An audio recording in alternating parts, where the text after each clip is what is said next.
Rated and gang in building. What is going on, y'all? What is going on, guys? We are here for whatever episode this is of the Rated M podcast.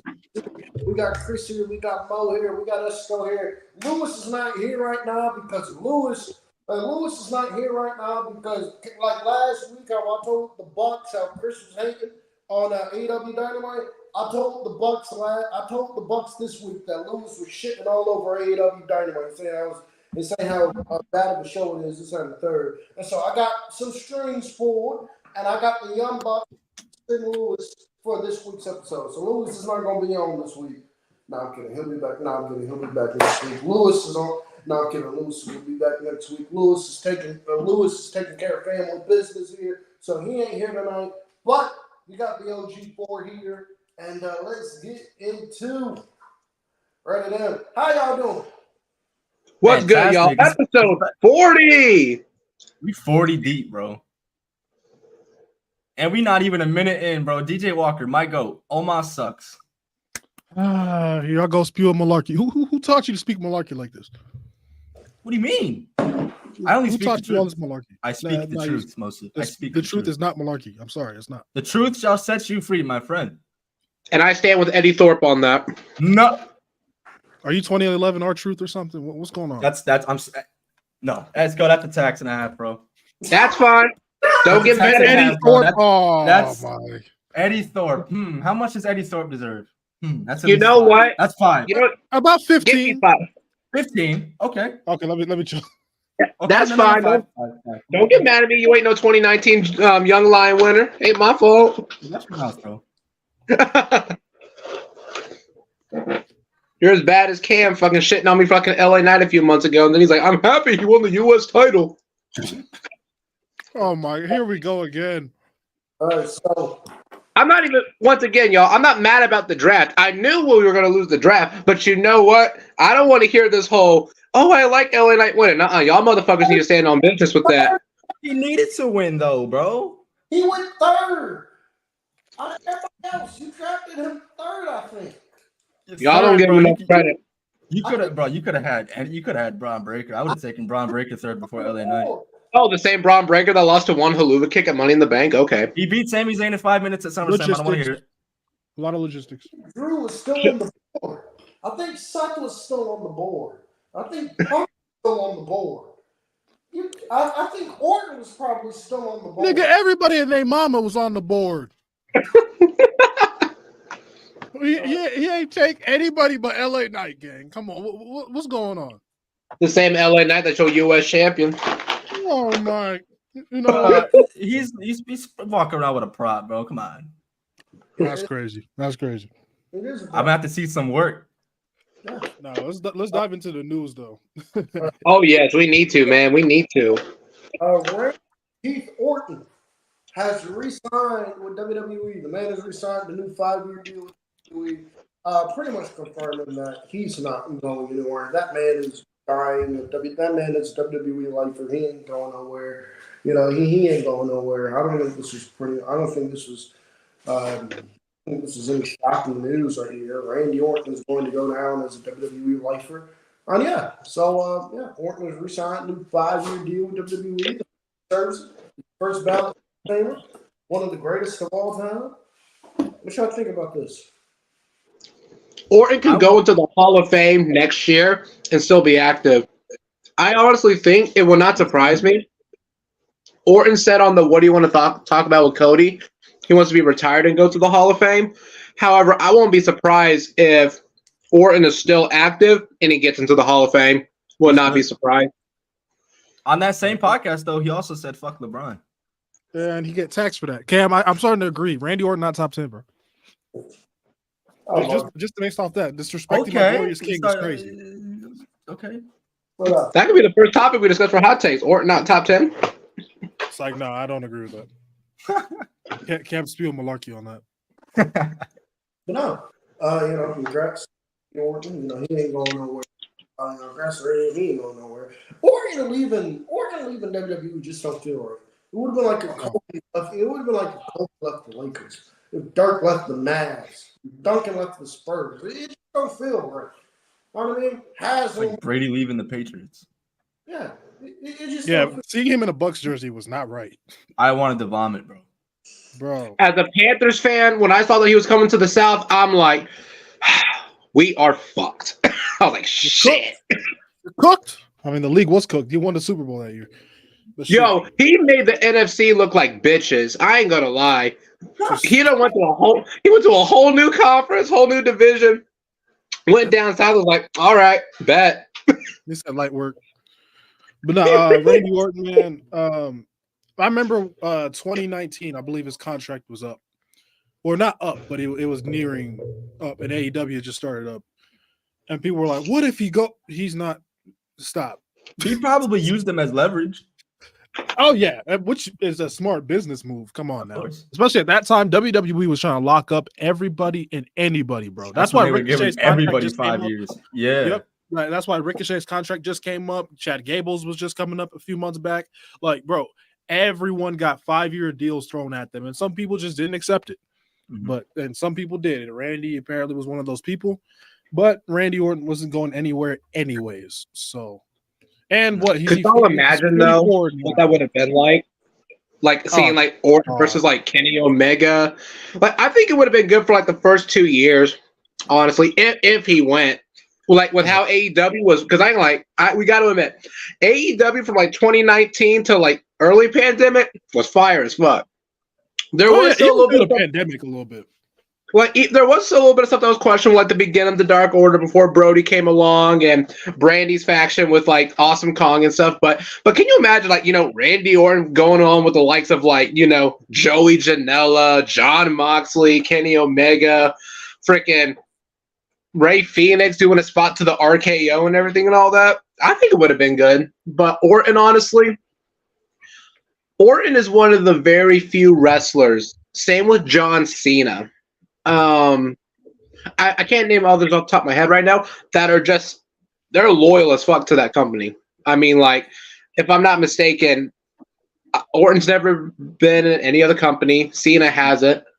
Can y'all think of any others right now off the top of Batista? But he didn't have that long. Yeah, Batista. Well, no, even so, he was still loyal to it. I mean, and you can't even say the same thing for like, Triple H, Steve Austin, Shawn Michaels, Hulk Hogan. I mean, like they were all in different companies before they got their big names. So to see actual WWE homegrown talent, that's something that I believe is rarely seen. That's rarely any wrestling company, honestly. So I think it's good. And it shows that with you ripping off urinals and doing crazy shit, you can still be in the Hall of Fame. That's crazy to me. No, what was I going to say about Randy? Randy, I don't know. It feels like it would. If Randy was to go with AEW to AEW, it feel like what Edge feels like in AEW, but times 10. Like Edge, I first of all, Edge, I never thought was going to wrestle again, so that's one thing. But like, I never thought he was going to go anywhere. I thought his career was done after that Sheamus match. Yeah. It's either that or he come back at the Rumble or something. But I thought he was at this point. So what? I thought he was re-signed with WWE. I did not think AEW would get him. Well, I thought and apparently it was an easy decision for him too. I think he's going to retire with Christian, though. I don't think he's going to retire this time as a single star. I mean, I don't blame him. It. He even said it. What's left for him to do in the E? He could have won another world title, but you don't need it. That'd have been cool. That'd have been a cool sight. He stole Noob Saibot's Royal Rumble victory from 2004. Is that what we're calling him now? Yeah. What'd you call him? Noob Saibot for Mortal Kombat. For my fighting game fans, y'all are cool if y'all know what I'm talking about. Of course. MK9. Chris, I think it's starting to hit, bro. Because that was too funny. Not Mo tweaking already.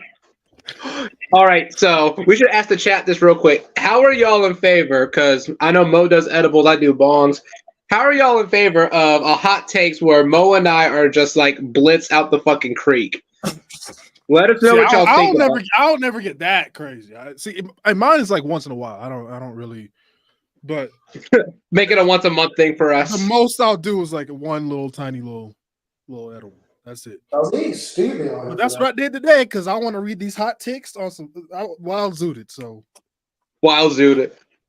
Yeah, that's what I'm You gonna got do. to. Somebody used to, especially what Cam be saying. bro, I need to listen. be suited to listen to him glaze 2K20.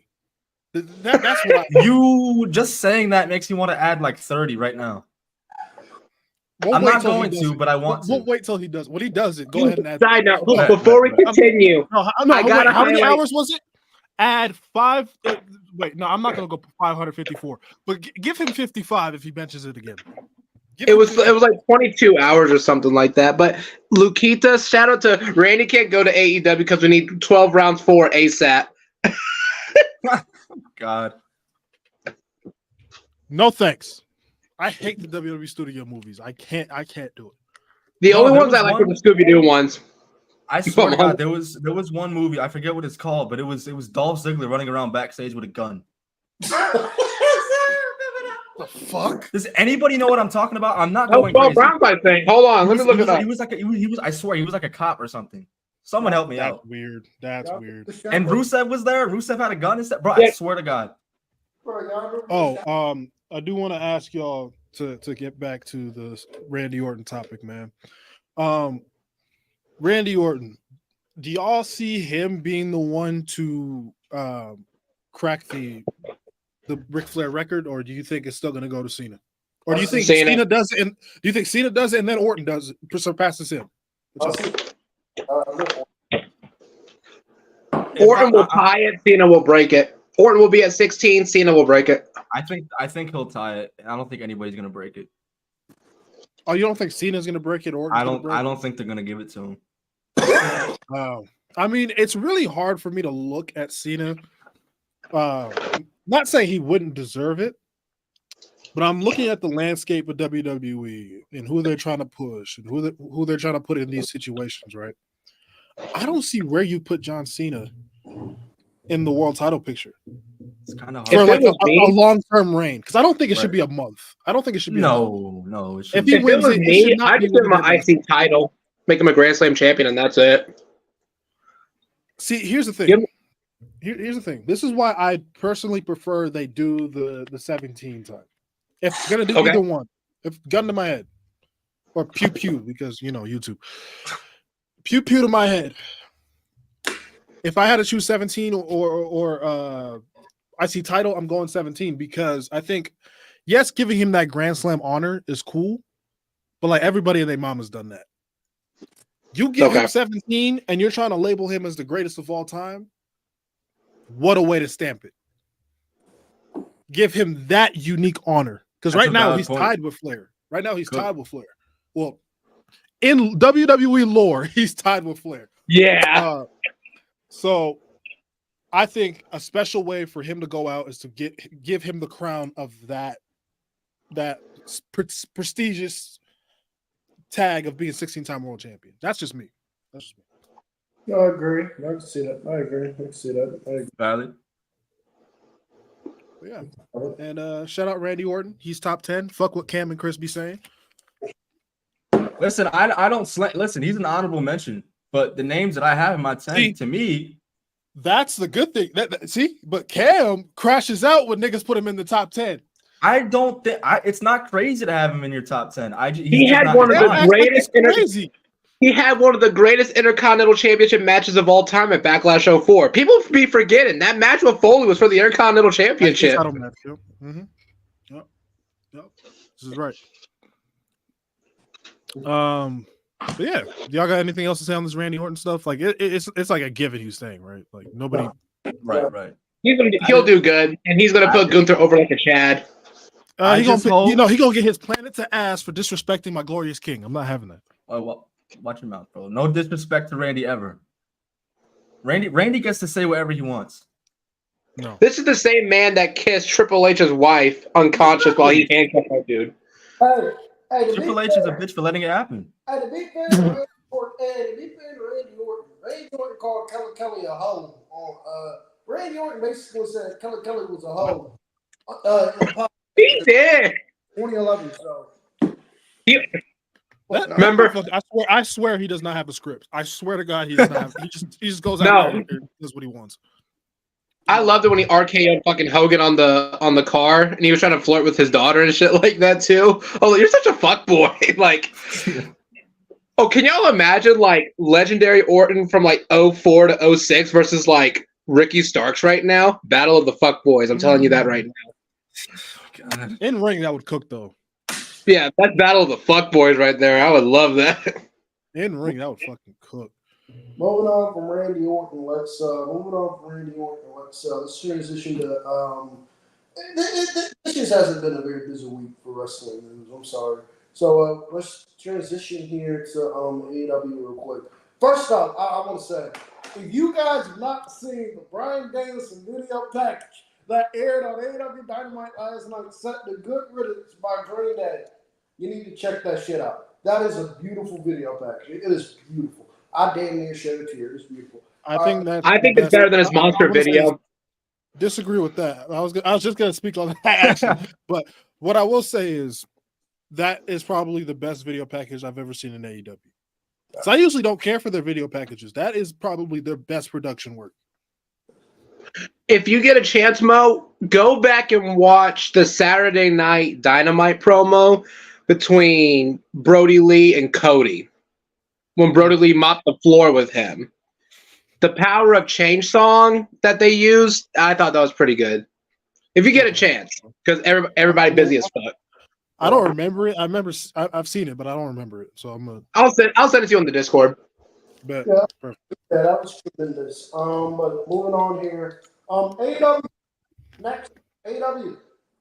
In 1 week, next week, AEW All In will take place from Wembley Stadium in London, England. But in 2025, they are not going to Wembley again.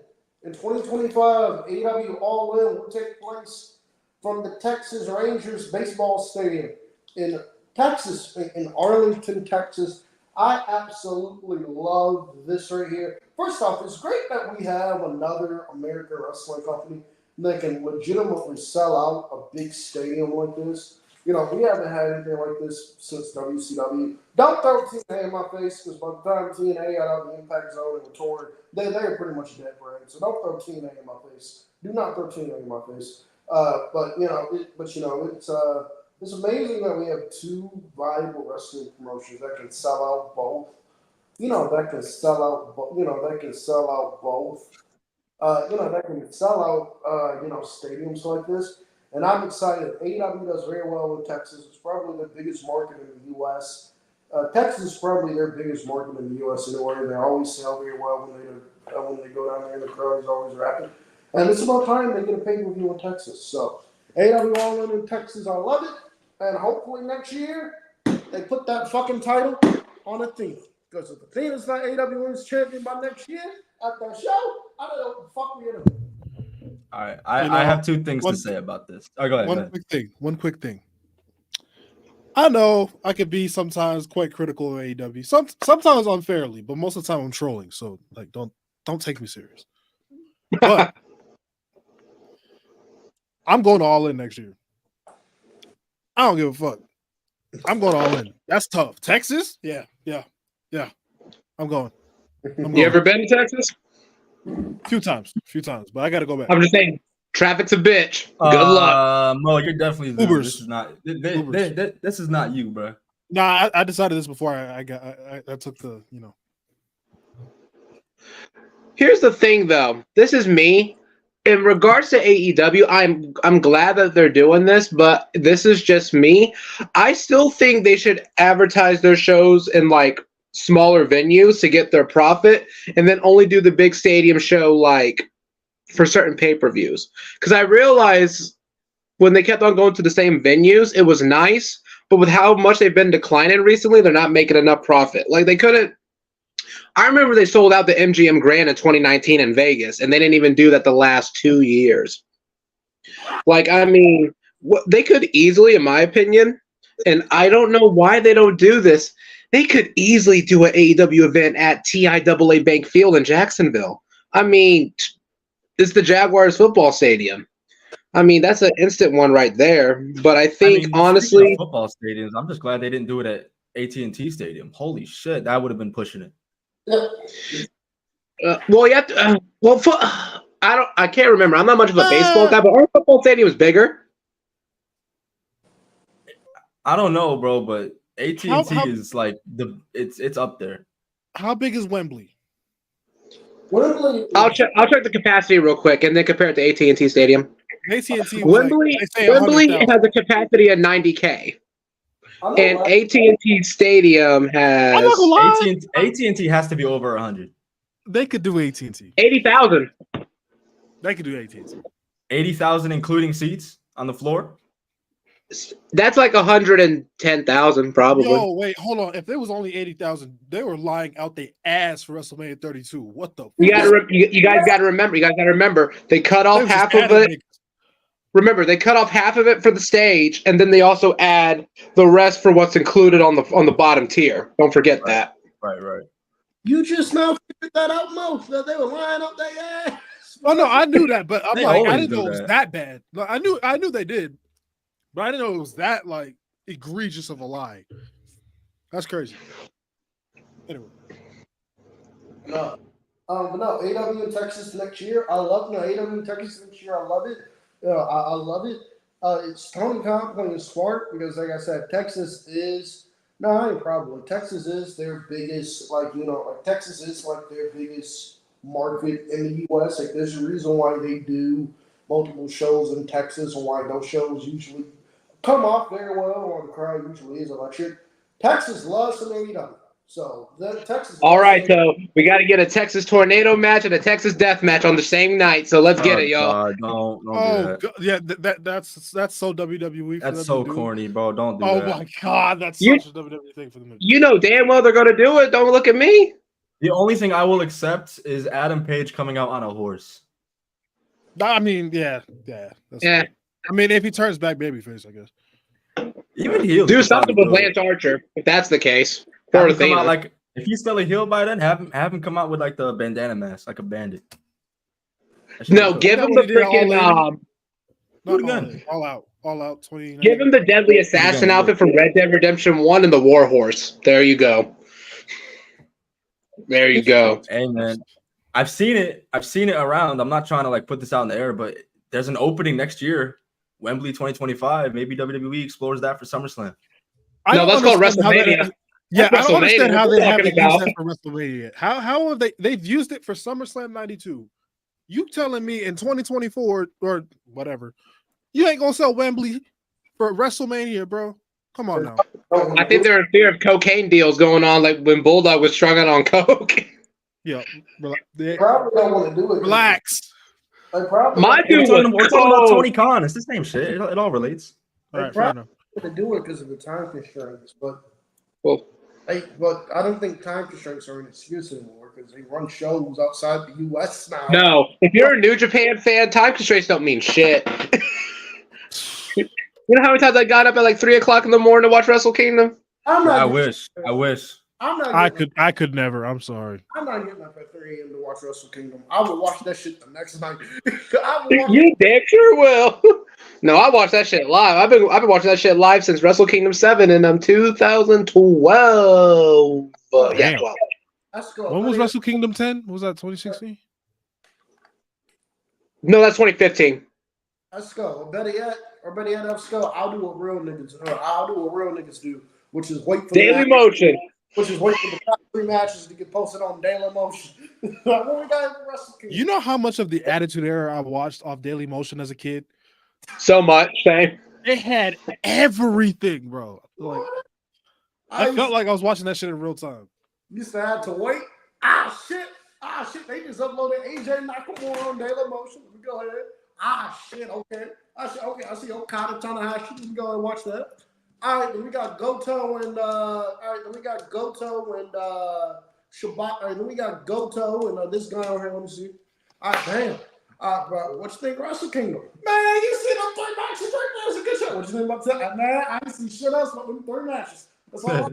That's crazy. No, them cards are long as shit. But you know what though? It's worth it. It's worth it. What? Is it split up into 2 days though? Huh? Wrestle Kingdom's 2 days, right? Yeah. Yes. It's what WrestleMania got the idea from. It's been 2 days since. How did New Japan figure it out before you? All right, bro. New Japan got some figured out freaking the formula. Michael Davis. They really. Michael Davis Daily Motion is free.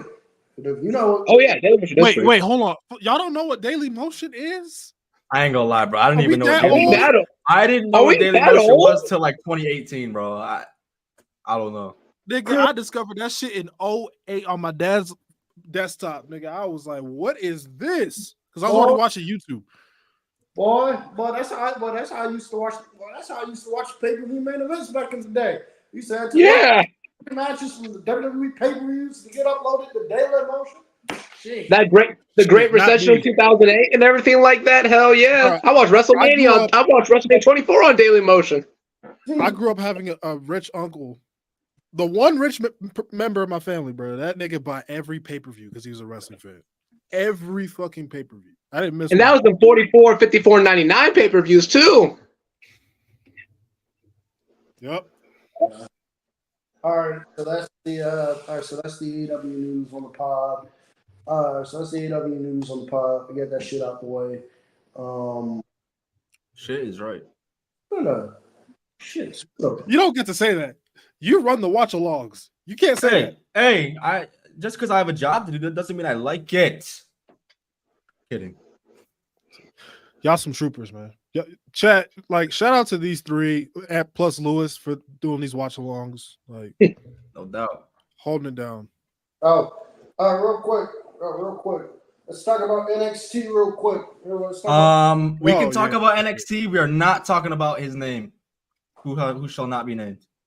I don't know who that is. Good. No. No. Oh, okay, I know. Okay, I know what you're talking about. Okay, no. No. Cállate. Next week, they are doing a 6-woman gauntlet match to determine to see who faces Roxanne Perez at No Mercy. It is going to be Brent Sinclair, Adriana Rizzo, Jada Parker, Kendall Gray, Sol Ruka, and Carmen Petrovich. I'm not going to lie. Everybody else, I'm not going to lie. Adriana Rizzo, she needs some work. Adriana Rizzo's terrible. She needs some work. That woman needs some work. But outside of that, everybody else in here should be good. But if I had to make a prediction, I'm going with Jada Parker. I think Jada Parker wins the gauntlet, and I think Jada Parker faces Roxanne, just based off the shit they've been doing with Jada Parker and Roxanne previous weeks. Backstage segments between the two. I think Jada Parker's going babyface sooner rather than later. She has to. So I think Jada Parker's facing Roxanne Perez. Yeah. So I got Jada 1, I got Sol Ruka 2, and I got Carmen Petrovich at 3. Oh, yeah, that's it. So I'm kind of cool on Sol Ruka because she just had a North American Women's Championship match. I agree with you, bro. I would give it to Jada Parker, low key. I think this could be her breakout match. Yep. Wait. I forgot. Julia has her last. Most of the clouds got him. Julia has her last match in Julia has her last match in Japan before she comes over to WWE.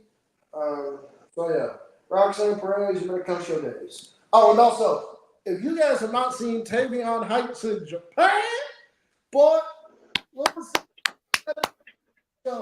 And I won't convince, I won't sold on him yet. Tavion Heights is a student of the game. I saw that man training with the Great Muta, Naomi Marifucci, and then I saw him training with Suzuki. That man is a student of the game. That man got it. He wouldn't be allowed to do that if he was under fucking Vince's regime. Oh, but count your nephews. And I like WWE sending its talents on an excursion. I like when WWE and AEW do that.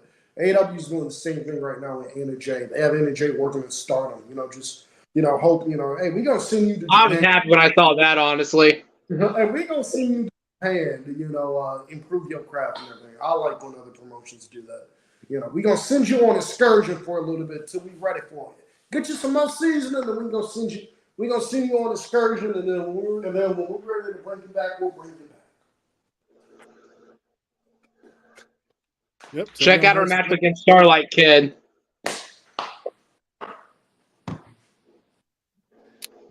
Ahmed, that United States Championship will remain a prop until LA Knight does something with it. I told you. I know we're only like a week or like a week and some change into his title reign. I'm not going to tax him yet, obviously, but he needs to do something more than Logan Paul. Y'all are impatient as hell. Just let the man celebrate. I just told you. I know it's early.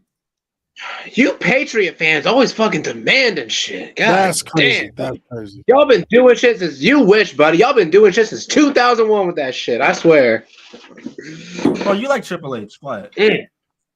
Whoa. Oh, I'm sorry. I'm sorry. The chief champion officer? Hold on. How you let another man kiss your woman, bro? Oh, I'm sorry. The same man that that beat him in the main event of WrestleMania. The same man that elevated him so he can make McFoley a star. You want to go there? The same. Wait. You want to go there, bro? Whoa. Hold on. I know the clouds got me, nigga. But wait, did you just say that Randy Orton made Mick Foley a star? Kayfabe, Mo. Kayfabe, Mo. Kayfabe. Legend killer. Kayfabe. Chill out. Okay, now you're just bringing back my trauma as a child. We ain't got to do that. Nah, bruh. Oh, did you hear about WWE holding a pay-per-view in Italy soon in 2025?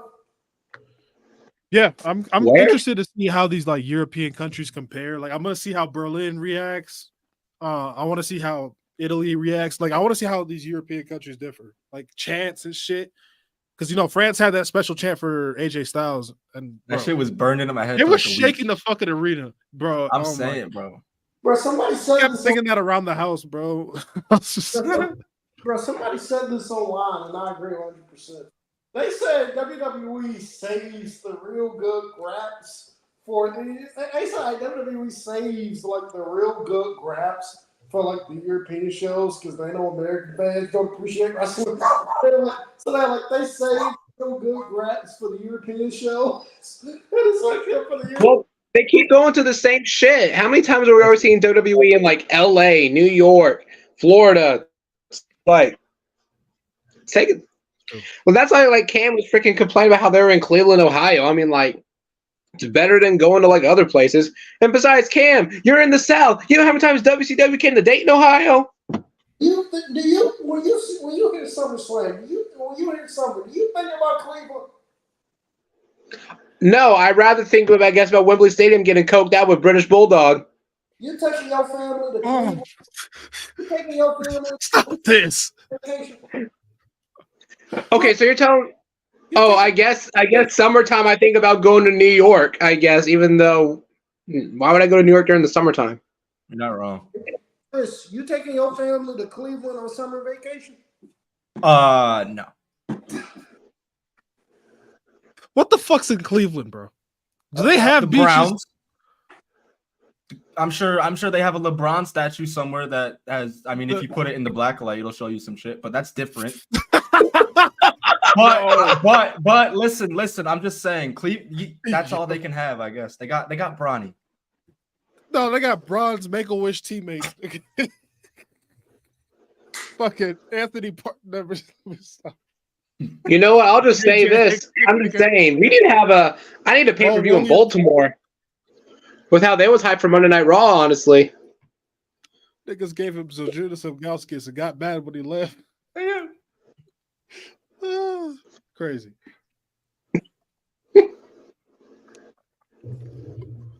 Sure. When are we talking about NXT? What's How the next? fuck did we get here? Huh? I said, when are we talking about NXT? How did we get here?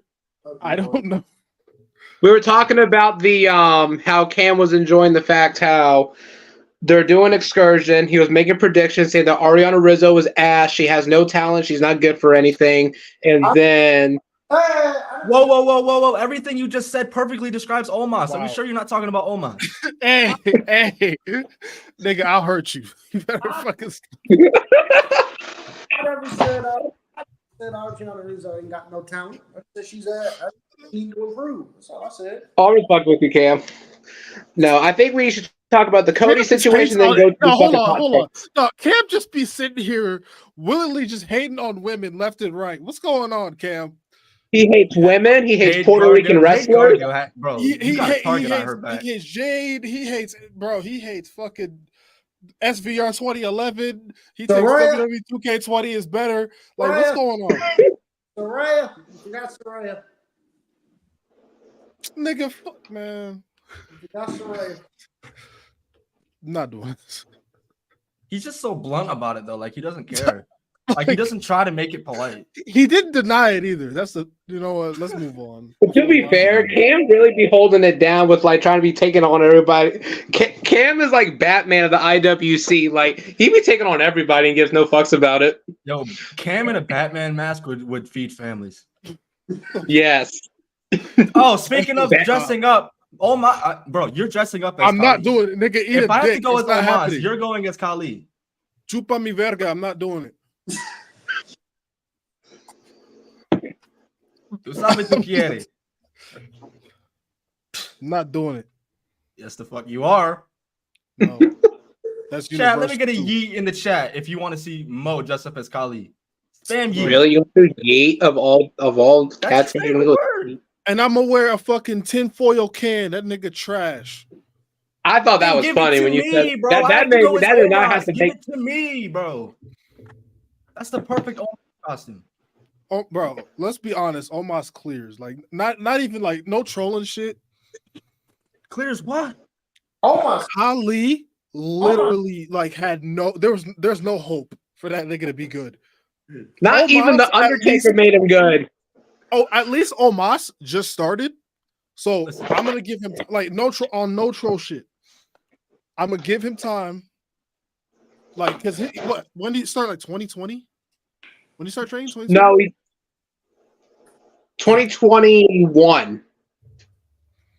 Like, Because that was when they came back with the duh, fans. bro, And ain't that's when good we yet. won But them. Khali, that nigga was old as dirt and ass. Like, so come on now. Kali peaked in the longest yard. Listen, What the fuck is that? He's gonna have to be on his Odyssey Jones shit if he wants to ever like become Wait, believable. pause. Mo, you don't know what the At least longest he yard is? At least Z got my back. He said no yeet. Yeah. Mo, Bro, there was more yeets in the chat than no yeet. Come on now. Mo, Nigga, fuck them. They don't count. Yo, watch your mouth, bro. I rock with the family every night, bro. Come on now. You're right. I love y'all. Mo, You a family man? You a family man, Chris? Of Mo, course, you ever seen I'm the, about to be in a couple weeks. Go for it, bro. I'm gonna be an uncle. wait, Mo, you've never seen The Longest Yard? Oh, the long cloud.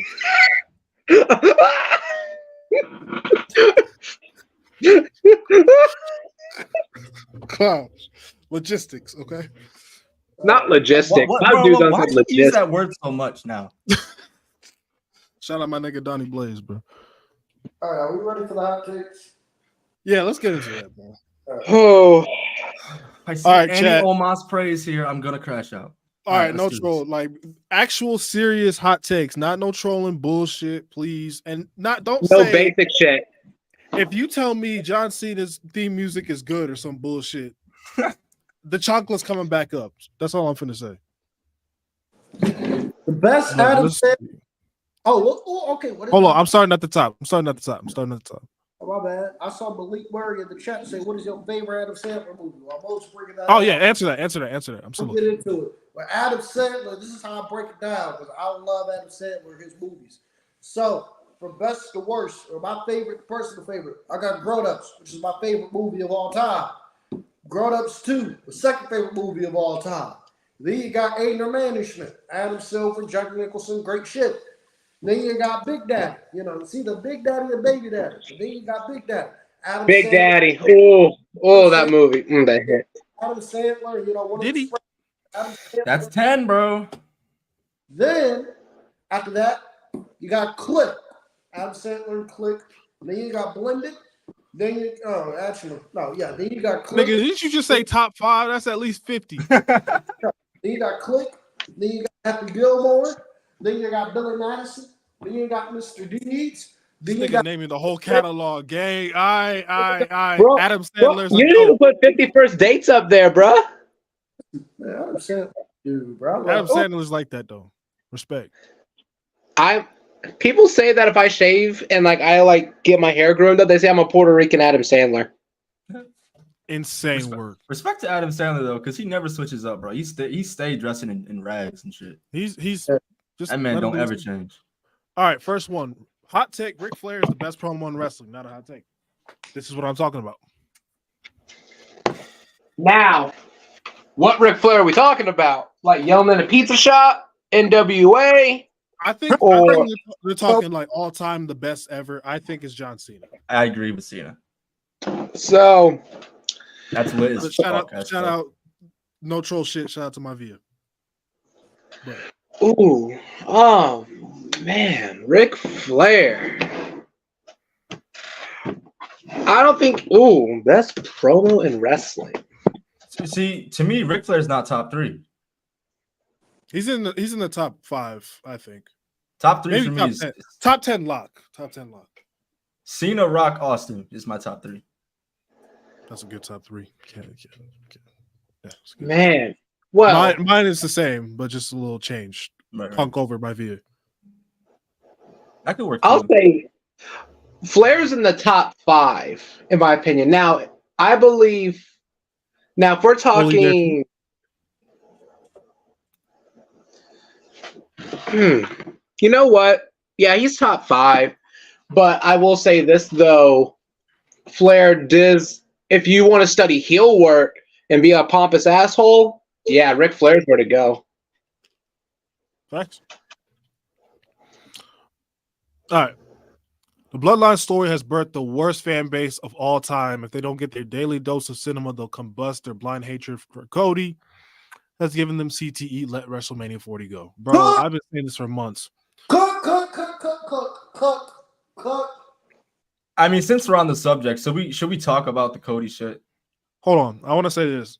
As a Bloodline fan, not even just as a Bloodline fan, as a Roman Reigns fan since the age of 11 back in 2013, I hate, sometimes I'm embarrassed to say I'm a Roman Reigns fan because of how these motherfuckers act online, bro. They are the most toxic fan base ever. Like, you can't say anything positive about Cody ever. If you And have, they'll attack you. if you have Roman Reigns' profile picture on Twitter, you are either muted or blocked by me. It's no difference. There's one account that has that I keep unmuted. That's all I'm saying. But no, I want to get back to this right here because we're talking about the bloodline right now, right? If the bloodline goes into next year and they're continuing past next year, and this shit plays out for another year, 2 years, 3 years, and this shit does not end at WrestleMania 41, we are going to look back at the bloodline the way we do the NWO. We'll be like, damn. We're going to look back at that when we be like, damn. WCW milked the NWO out of everything they had, right? We had the original NWO. We had the original NWO. Hogan, Hall, Nash, Six, DiBiase. We had the original. We had the original NWO, and then we had the NWO. Right? Then we had NWO Wolfpack. Then we had NWO. Right? Then we had NWO Wolfpack. Then we had NWO Black and Gold. Black and Silver. Then we had NWO 2000. And it's about this point. I'm gonna push back. I'm gonna push back. Hold on. I get where you're going, and I respect. I get what you're saying, but the NWO, the reason why we look at them that way is because every one of those evolutions sucked. Like, and plus, almost half of the roster was on that shit. Exactly. It is one of the most bloated. That's why I don't even have it in my top 5 best factions. And I'm not going to say, oh, just the original NWO. The NWO, for me, is in the top 10. It's in the top 10. But top 5 factions, no. Because of that. It killed the company. Let's be honest. That's the a whole different bloodline- story. For the bloodline, despite our somewhat frustration of how long it's going, or some people's frustration, I should say, how long it's going, like it continues to deliver. Yes, there's low points, but those low points aren't enough for the storyline to die. There's always something for them to continuously be interesting and be a positive to television rather than a negative.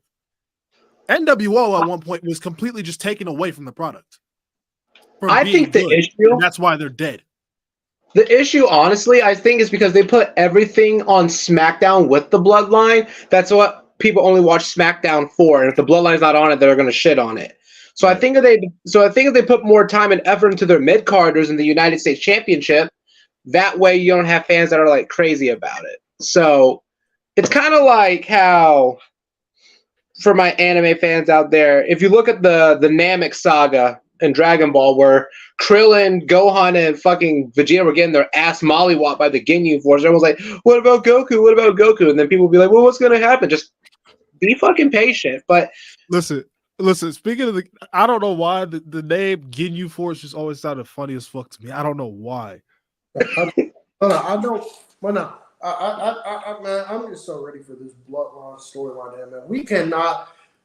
We almost going on 5 years of this shit. 2025 cannot have any more.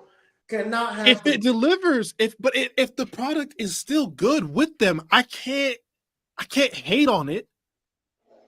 Like I get y'all's frustration, but like at the same time, if they're delivering, why stop it?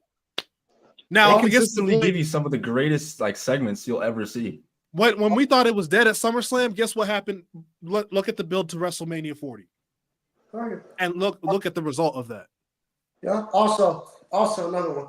Can we please stop gassing up this Roman Reigns return at SummerSlam, please? Can we please stop gassing that shit up? Can we please stop gassing it up more? Can we please stop hating on the man's theme music? Why are people? It's the same thing from WrestleMania 40. Bro, WrestleMania, for example. Y'all, it's his final form theme music, bro. Nah, Mo, don't do that. Okay. All right. But look, I don't hate the theme. I'm just saying I prefer the head of the table theme. I do too. I absolutely agree. Okay. I do too. Yeah. But this fits him now. It's fine. Yeah, it's yeah. Can we please stop hyping up this return, please? I'm so sick and tired of people going, "Oh, this is a top 10 return in WWE history." This and third. It's just no, it's not. Mo, how many, bro? Who said top 3, nigga? No, I didn't say top 3. I said, my goodness, top 2. And believe me, it's not in my top 3. Believe me, this is not in my top 3. It's a great return, but I'm not seeing anyone gassing it to that standard, bro. Bruh. Nobody's putting it seem like it's John Cena 08 at the Royal Rumble. Yeah, that's what I was about to say. Nobody's putting over John Cena in 08. Bruh, I'm not putting over Edge in 2020. Like, I ain't seen that. Bro, WrestleMania puts out a post going, "Oh, you have to pick one for the greatest return in WWE history," and it has Roman Reigns 2024 SummerSlam return. People, we are gassing this shit way too much. We are gassing. Gang, but it was a great moment. It was a great moment. But if the roof was closed, I think it would have been one of the greatest moments all time. And that's the thing about open roof arenas, and that it just sometimes dilutes the pop a little bit. Like the Hardy Boys, it was nuclear, bro. Man, take me back to that. Take me back to that night. God. I no, because I don't know, because Triple H cannot take Indian moves for shit. Triple H taking a Falcon arrow is something I never want to see in my life again. That match was all right. All right, let's move on to the next one. It was not a bad match. It was underwhelming. It was underwhelming. That match put me to sleep. I'm sorry. It did. But I'll say this though, I'd rather watch Triple H and Rollins over Triple H and Batista from their no holds barred match. Heels need to stop doing the "I don't owe you an explanation." That shit is kind of Austin did that. Austin did. I'm like, what the fuck are we doing? Triple H did it. Punk did it. Roman's done it. That was a lazy ass. Yeah, Roman literally stood there while Paul Heyman was just yapping. He's just like, and then barely talks, bro. That was weird. I was like, is Roman just not gonna talk now? At that time, I'm like, is Roman just not gonna talk now, or is just like That's some lazy ass, right? That's what that is. That's some lazy ass. Oh, this one. Okay. I heard. Shout out Malik. Not this Malik and my homie Malik. They've both said this, bro. Ooh. No, you should not. I would have taken him over Brock. Roman Reigns should have been the one to beat the streak. It should have been Roman Reigns. Nobody should have broke the streak. I agree with that, but if it had to be done, if it was done properly, if it was like yes, like if it's like the Lord Himself is telling us like, yo, you have to pick somebody, then fine. But I don't think it should have ever been broken. 20-0, go away. If it should have been wrong. I think if it was done correctly, but I'm trying to get the fantasy book in logistically and fantasize it. If we were to have one person break the streak, it should have been Mick Foley. No, it should have been wrong. No. Listen, I'll just explain this real quick, guys. Listen, Foley, in my opinion, is one of Taker's best rivals. In my opinion, Foley got Paul Bearer to turn on The Undertaker. Who could forget their Boiler Room Brawl, their Buried Alive match, the Hell in a Cell match that like shaked ages and stuff like that? Foley's never had his WrestleMania win moment. He's always had the moments where he's lost. And I feel like what better way than to take it from his greatest adversary, The Undertaker. The only thing that sucks is that like if you were to try to make it happen, it really wouldn't go into effect in the timeline. It just wouldn't. Unless you do something like had Foley not gone to TNA and Foley had to have been in good shape to like face him at like WrestleMania 28 or WrestleMania 25. No, absolutely not. No, hell no.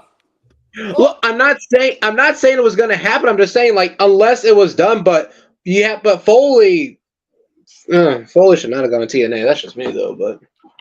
Hot take: Brett is not top 5 in ring. I think this is a hot take. I disagree. But that's not crazy. Over who? I disagree, but that's not crazy. RBJ, over who, nigga? Over, have you not seen Prime Bret Hart, nigga? Have you not seen? Bruh, top 5? Like, there's so many. Bro, there are so. It's about what. Okay. Your list, because I've had many different conversations with many different people. Your list really dictates based on like wrestling you like, what you like in pro wrestling. Like Brett, I think is like a top 10 consensus lock for everybody. He's a great character to study. Like early 90s Brett. Like the thing is, when you name the people above him, if you put him at like 10, it's not names you're gonna look at and be like. It's just like it's some good ass people because we've been spoiled with how many great wrestlers there are, bro. But you know what though? You can even look at the wrestlers that have said it.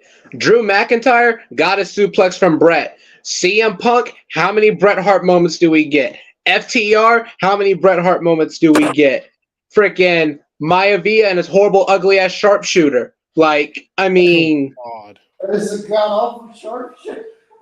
No, like I don't feel like doing all this Maivia hate today. Like, shout out to him, but like, we're getting Maivia praise. But like his sharpshooters. Hold on. Speaking of terrible, you know who else does an absolutely god awful sharpshooter? Will Ospreay has a terrible sharpshooter. My God, I've been trying to tell you. Damn, on Ospreay today. Clip that. Hold on, chat. Clip that and put it in the Discord. Put it, Cam taxing Will Ospreay. I didn't think Cam has taxed the aerial assassin. I'm gonna tell my children about this. I'm about to put the Discord in the chat for some of y'all that haven't joined, bro. Clip that and put it in the fucking. I'm putting the Discord right now. Will Ospreay has an Yep. That's the new channel trailer right there. That shit is terrible. Oh, God. All right, there's the link for some of y'all to join the Discord, man. All right, but yeah, we can move on to the next one because I don't think this is crazy, to be honest. We need to get spicy, guys. Get spicy with it. Let's see. It was a slow start. Ooh. Daniel Bryan is overrated. Daniel Bryant. At what?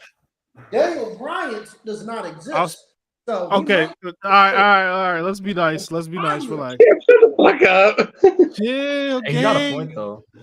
Don't chill. Calmate, wait. Like, calm down a little bit. Tranquilo. I knew it. Acenayo. No, let me say this. I'm not hearing no Daniel Bryan GOAT case or Bryan Danielson GOAT case. I'm not listening to it. I'm gonna keep it a buck. Top 10? Yes. But Top 20 GOAT, for me. You lost me. GOAT, you lost me. I'm sorry. Top 5 I'll listen to. But GOAT, that's some Kobe shit. I can't. That's like if you say Kobe's the GOAT, you're gassing it a little bit. That's how I feel about that. That's like saying Kemba Walker's better than Larry Johnson for the Charlotte Hornets. I mean, okay, you know what? You could kind of argue that. I'm not gonna lie. That part I agree with. But what does Daniel Bryan do to be overrated? What does he do to be overrated? I just think some of his fans. I don't think a consensus is overrated, but I think some of his fans glaze him too hard. Yeah, they put him in a category. I just can't. GOAT is crazy. Like, chill. I'll go on a limb and say this. I prefer Bryan Danielson ROH matches than I do main roster Daniel Bryan matches. I mean, main roster Daniel Bryan, if we're keeping it a buck, is probably his weakest in ring, which is kind of crazy. But yes. But I'll say this though. A Daniel Bryan match that I will watch. CM Punk over the limit. His match with Triple H at WrestleMania 30. I believe that, now this is my personal opinion, Bray Wyatt's best rival in terms of like in-ring ability. They always put on good matches in-ring wise.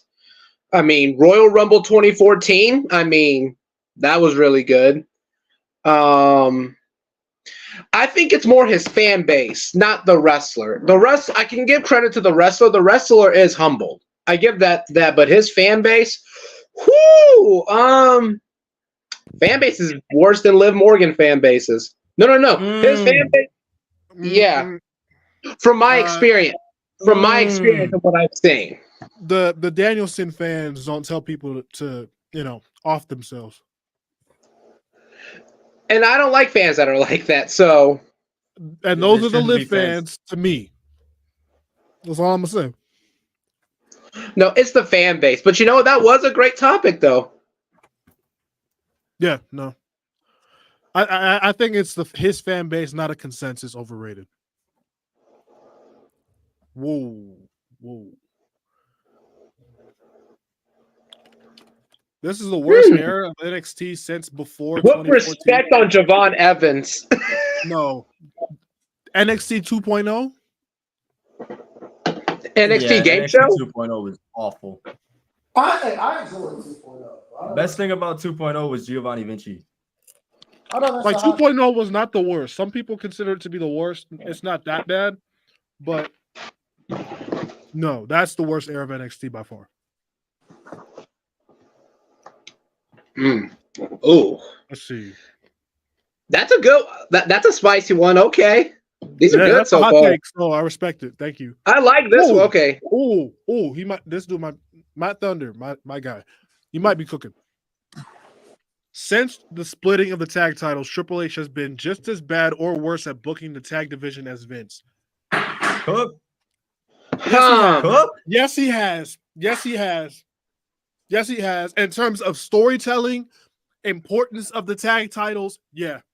A smart man matches are better. The matches are overall better, but no. I don't think it's worse. It's just as bad. Okay, yeah. No, that's what I agree with. I think it's just as bad. I wouldn't say worse, only because at least they're putting more emphasis on it. And God, they got.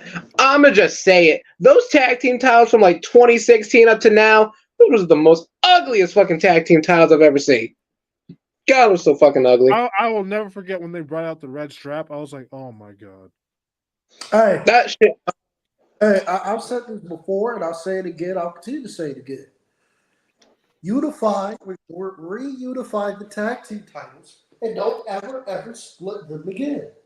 I told niggas, because niggas were trying, because people were trying to tell them, they're trying to tell them, oh man, we finally got depth in the tag team division, go ahead and split the titles. I was like, you split the titles, you're not going to have that much depth in the tag team division that you think you do, because we're going to get the same tag team matches on weekly TV and at the pay-per-views, and y'all going to complain. I'm trying to tell y'all, I was told I was yapping this and the third. What the hell is happening now? What is happening now?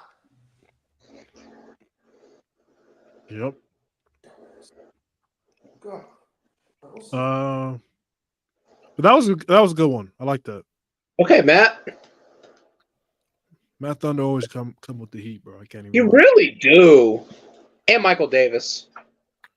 Yes, sir. Oh, shout out to everybody in the chat, bro. Oh yes, like these are really good. These are better than like the ones I watch on YouTube of like the mainstreamers. Like Hot DX versus the Brothers of What? This should have happened. Next. Shouldn't have happened at all. The only time that shit should have happened was in the nearest one I would have took in 2006 or 99. That man. 2006 for me. This is pure malarkey, bro. That's disgusting.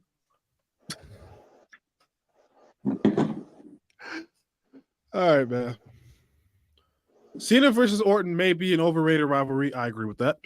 But the one match I like on their many matches was Bragging Rights 09. I think you could argue it's their best match. I think it's their best match. I feel like this is just me. I like their Hell in a Cell 2014 match. Okay, I need to rewatch that because I've seen a lot of people gassing that one a lot. I don't remember it being great, so I'm gonna watch. I'm not gassing it, saying that it's like the best Hell in a Cell match, but in terms of Cena and Orton, like veteran-wise, that's probably one of the most cleaner following and psychology-wise of it, personally. Because people get mad at me when I say it. I just think it's a bit overrated. Some people, when they put it as the greatest rivalry of all time, that's when you put it in that conversation. You're losing me. I feel like it's just nostalgia. I think it is because I love the rivalry, but like watching it back, being basically since I got in this content creating realm, right?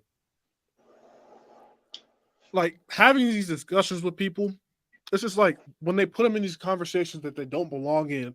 It's like all like nostalgia shit. I'm talking about like facts. Like the matches weren't that great. Like, the hot potatoing of the WWE Championship. I shout out to Cultaholic because they did the counting for me. Oh, yes. 21 televised matches. And only 3 or 4 are good. Damn. Quality over quantity, folks. Sorry. But no, do like that. If you get a chance, rewatch that Hell in a Cell 2014. I think it's their best match, personally. Okay. By the way, the Iron Man match is better than Brett and Sean, but we move. Thank you. Cut. Triple H and The Rock? Whoa! No, Christian, no. No, you get the side. Christian, You get the side. Christian. You get the side. You get the side. Whoa! Right Whoa! That stadium, boy. Bro, you must not care about you must not care about John Cena's safety, bro. Hammerstein. And no, clearly they don't because look again. Why? Just say you want that nigga to die. Like, just say. Just say. Yo, just say you want that nigga to die. Even leading up to the story, that's oh no. Hammerstein Ballroom with a bird down. What happened? No, I genuinely like Money in the Bank 2011, I don't think they would have rioted. One Night Stand? Oh no, they would have killed that nigga. Well, they were throwing his shirt back every time he threw it into the crowd. They threw toilet paper at my man. Somebody would have threw a fucking tire at that nigga head. He was. Yo, can y'all imagine? Y'all just listen. Can y'all just imagine he catches Edge mid spear, freaking hits the FU through the table, and then he freaking and then he makes fucking RVD tap out. Oh god. Oh if god. you want to imagine an arena full of crash outs.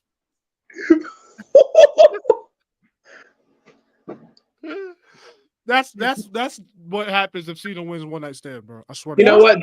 All I can think of is fucking One Night Only '97 when Shawn walked out of England with the European title. Bro. Yo. Bro. Bro, Shawn Michaels is a dick for that, bro. If y'all not, it really is. Fuck that nigga for that. Bro, if y'all have not heard that story of that, Bulldog I think Bulldog was told that he was going to win the European title. I think Bulldog was told. Yeah, he was. Bulldog, no, he was going to retain. He was going to retain. He was going to retain it. Bulldog told his sister, who was in the hospital with cancer at the time, I think something like that. He told her, he said, "Don't worry, I'm walking out European champion. Don't even worry about it." Shawn Michaels, until he read it to Shawn Michaels said, "Yeah, we're not doing that shit, buddy." Shawn said, and I quote, "I feel like winning the European Championship tonight." Shawn said, "We ain't doing that shit, buddy." See, I didn't know all that. That's crazy. That's about to ass. But to be fair, can we agree that 90s Shawn is the best Shawn, though? No. Really? 2000s clears. And we could have that discussion another day, but 2000s clears. Okay. So, no, let's go save that because, clouds. I'm not going to remember that shit. Please write that down so I don't forget. I got you. I'm having a great time, yo. It looks like I haven't even had to text you yet. No, all right. So hot take: wrestlers with the limited moveset are infinitely better than wrestlers that have a deep bag, cough, aspirin. Yo, chill. You know what? I agree. Less is more. That's true. I mean, John Cena. Look at John Cena, bro. Like he go. You know what? Look at Brett. If you're being honest, yeah. We are being honest, But shut up, Brett. No disrespect, because Lewis ain't here. Shout out to nigga Lewis, bro. Yeah, shout out to Lewis. That's my cousin, I think. Charlotte Flair's title reign in 2021 to 2022. Which one? Nigga, there was at least 5. None of them are memorable. At least Triple H's reign of terror. Fuck out of here. That shit. Triple H's reign of terror wasn't that bad, y'all. It was not that bad. It also wasn't as short. Hold on, Chris. Esco, would you like me to run back the tape? I'm just saying. Before Esco, don't do it. I'm just saying. I mean, do we have to run the tape of us analyzing that belt to ass? No, not really. Unless you want to get more content. Fair. All right. Bro, Miguel in the chat said Triple H is a faction merchant. Malarkey. Who isn't? Besides John Cena, who? You got me there. Okay. The Oval IC title is the best title design. No. I do not like the egg belt. The egg belt is not all that. It's better than what we have now. I'll tell you this. This, in my opinion, is the best version of the Intercontinental Championship. Let me see if I can pull it up. It is. It has to be this one. The white strap with the red brick logo. I'll either take that or the black one with the brick logo. Oh, hold on. That look like some Bread 11s. Shit. I don't even want to know what that looks like. You don't know what the Bread 11s are? No. The Jordan Bread 11s. No. Nigga, are you black? Why you act so? I mean, You've never heard of the I'm not a Jordan Red shoehead, bro. I'm not a freak like you. Okay, all It's right. I have a life. Oh, Okay. Okay. I'm not good with names, but seeing it, okay. All right. If you're not a secret, that's different. All right. All right. Interesting. I actually think this New Day Final Testament feud is pretty good. It's inoffensive and it's giving the New Day something interesting. Something interesting to do instead of being a borderline nostalgia act. Chris, why that reaction? I don't know. The profile picture is funny. I ain't gonna lie. I think that one caught me off guard, bro. The cat with the cat. The cat with the middle finger. hey, this is me. But I agree with this take, low key. Hey, this is me whenever I see the Final Testament on my TV. But okay, but this is the stuff we ask for. This is the type of stuff we ask for on SmackDown. We want something to draw our interest besides the bloodline. I haven't hated what they've done. Like Christian, who taught you to speak malarkey like this, bro? Like why? Well, to be fair, in the long run, look where it got him. Hey, to be fair to Christian, I will say, hey, y'all can probably text me for this. I don't think David said I should have cashed this successfully either. I could not take. I still. No, I agree with that. Was he the first one to have a custom Money in the Bank? No. RVD. No, wait, Oh, my Edge. bad. Edge. No, yeah, I think it was Edge, yeah. That's right. But yeah, Christian, you talking malarkey today. I'm not having it. Hell no. Hot take: TNA from 07 to 08 was better than NXT from 2015 to 2019. Nah, we can't do that. NXT from 2015 to 2019 is some of the best wrestling you'll ever see anywhere. I will say Joe and Angle, man. Okay, look. AJ. Oh, I'm gonna say no, but I'm just saying, don't sleep on the AJ Styles Booker T rivalry. Okay. I'm just saying. I saw that shit live in Fayetteville. That shit was hype as hell.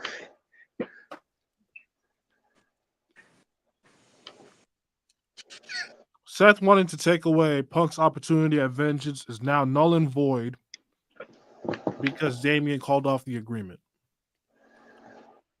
What?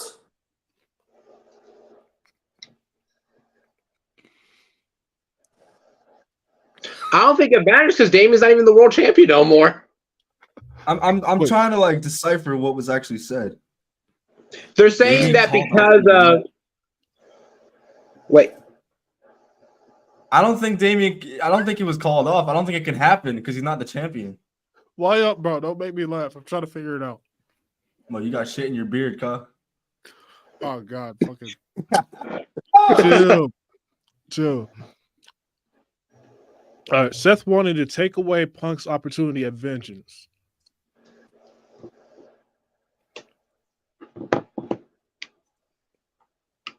I'm lost.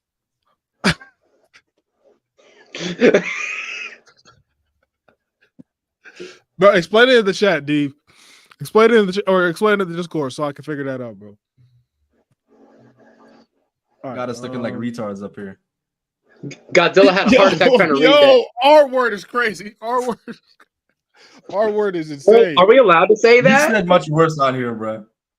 No, I have not. Yes, you have. Do I look like Cam to you? A little bit. That's racist. Now that's Y'all be racist. brothers. It's not racist. That's I am racist. you. I am you. Man, whatever. Nigga. You're- So we got someone saying Damian Priest world title reign, and it belongs in the asinine tier. No, it don't. But then you got this person right after them being like he's been the best world champion only. So Oh I man. disagree with both. But I'm gonna say Damian's reign has been good. It's better than I'll Cody's take- right now. Facts. I was just gonna say. Cody's. I mean, regardless of whose fault it is, Cody's Two reign is bangers moving. with AJ, a banger with Logan Paul. Like, sure, the solo feud was slow as ass, but like, I think the problem with it is I think it's too predictable. here's the thing with Damian. In my opinion, you knew it. You didn't know who was going to win the world heavyweight title. We kind of knew Cody was going to win because of the amazing momentum he had.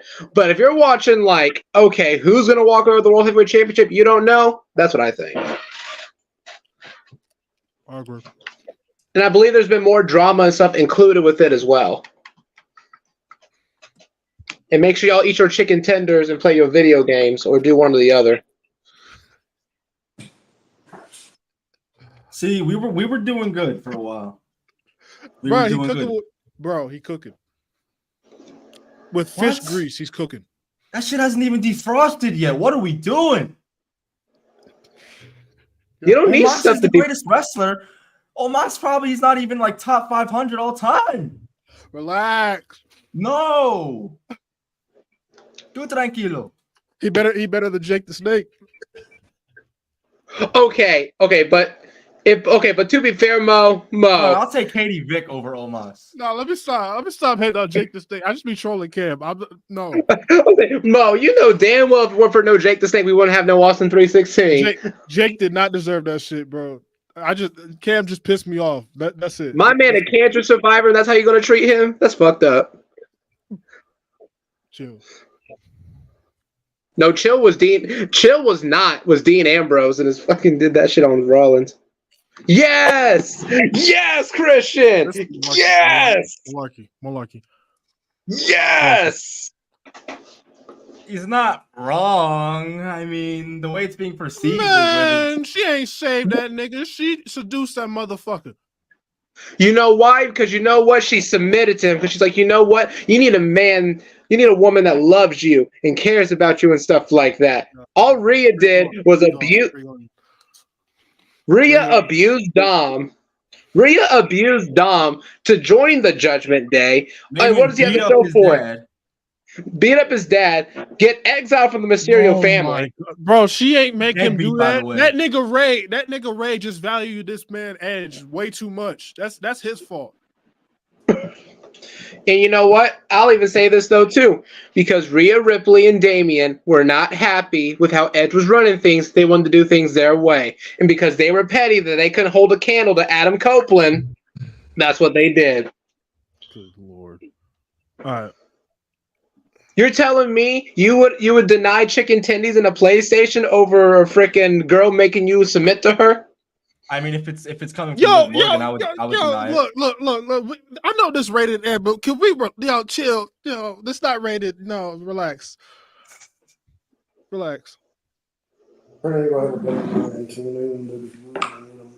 That's not crazy. Hold on, I'm trying to find something. I agree. Oh, this right here. Excuse me.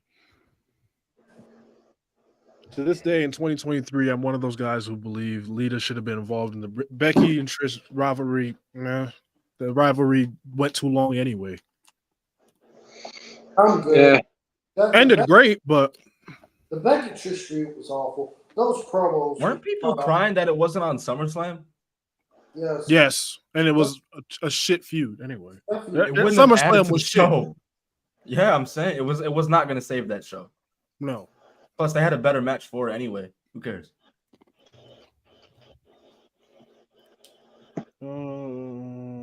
Let's see. I don't know if this is a hot take to some of y'all, but 04 to 07? 02. Have you seen 2002 to 2003, but 2005, I think overall is the best year. That's just me.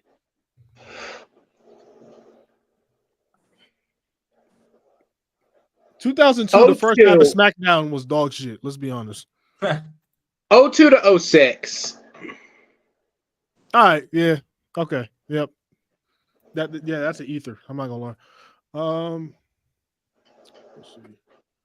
Because prime Eddie Guerrero, Biker Taker, Brock Lesnar in his peak.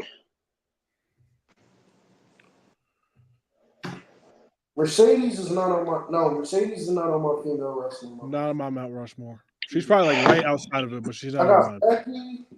I got Becky, Trish, Because Becky Lynch is the greatest woman that company has ever seen. It is at this point it should be undebated. Becky Lynch is the greatest female superstar of all time. I got Becky ahead of her. I got Becky ahead of her. I got Trish ahead of her for obvious reasons. If you want to go ahead and slide Rhea in ahead of her, you can probably slide Whoa! I'm just gonna say this. I'm just gonna say this. Mercedes is not a game changer. She's a channel changer. Next. Cook. I should deduct points from you. I'm gonna Just for call saying Mitri. that. Y'all better chill. Don't Mercedes is a channel changer. Bro, that is the single biggest Mercedes glazer I think I've ever seen. Shout out my nigga Mitri though. That's right. That is right. Yeah, I mean, he revived that group. If we're being honest, He did. Because Second they were most matches in WWE too, man. That's crazy. He gets a reaction every week from the crowd. Bro, if he was just a little bit better in the ring, I swear to God, he'd be like Cam always says, he'd be a world champion right now. I swear to God. If Dominic Mysterio had Sammy Guevara's in the retirement, he would be fuck with him. He'd be a world champion right now. Oh, I don't know if I can take another 4 years of just. I would have no problem with Gunther's title reign being just as long, if not long. Look. I love Gunther. To me, best wrestler in the world. I don't want to troll Ospreay right now, but shout out to Ospreay. But yeah, to me, best wrestler in the world. We don't need another 4-year reign ever again. I'm tired of these long games. Ever again. I'm tired of these long ass title reigns. I'm tired of them. Like you can get away with like a year of just good matches. I don't think you can just get away with 4 years of just good matches. Not in this day and age. Maybe in the new generation. Shout out to Brett. But I believe this is me though. I think Gunther is a heel version of Bruno Sammartino in regards to in-ring work. I believe Gunther has a great possibility, in my opinion, to surpass Triple H as one of the best heel world champions, in my personal opinion. He has the great body for it. He has wonderful promos, in my opinion. He's a great foreign heel. How many times have we had a foreign heel that wasn't like, America sucks? It's actually, I'm a better wrestler than you. Like, we have not had that in a long time. No, I mean, I'm so done. We need to, and I'm glad that wrestling is shifting away from it. We need to be done with the other country, USA boo kind of heel. Stop. That's what sucked. That's what sucked in like WCW '96 with Sonny Ono and shit. Like Jushin Liger being if you're trying to draw an international market, why would you just cater to one country? Exactly. Makes no sense to me. But Gunther, perfect foreign heel. That's how you do it. One of the best heels, honestly. Like that's a dominant heel right there. Hot take. Okay, I like this. These are my two of my favorite shows of all time. Hot take. SummerSlam 2002 might be better than WrestleMania 17. No. I don't agree, but I don't think it's crazy. I don't think it's wild, but to me, I still wholeheartedly believe, even though this could be a cliche, some people consider it a cliche like IWC thing. I genuinely still believe WrestleMania X7 is the greatest WWE pay-per-view of all time. Oh That's man, not crazy either. I'll say this. I'll only say WrestleMania 17 is my favorite pay-per-view of all time, and I still cannot take 17. Take it over 17. I'll say this though. While SummerSlam 02 is the greatest SummerSlam of all time, if we're being honest, SummerSlam is always going to be below WrestleMania. Like that you just can't deny that. I mean, but can we take a minute to acknowledge that the triple threat hardcore match at WrestleMania 17 needs more love? Yes. That shit was so entertaining. Honestly, Raven WrestleMania almost killed the show though. Honestly, WrestleMania 17 was really, if you think about it, that was like a really good card.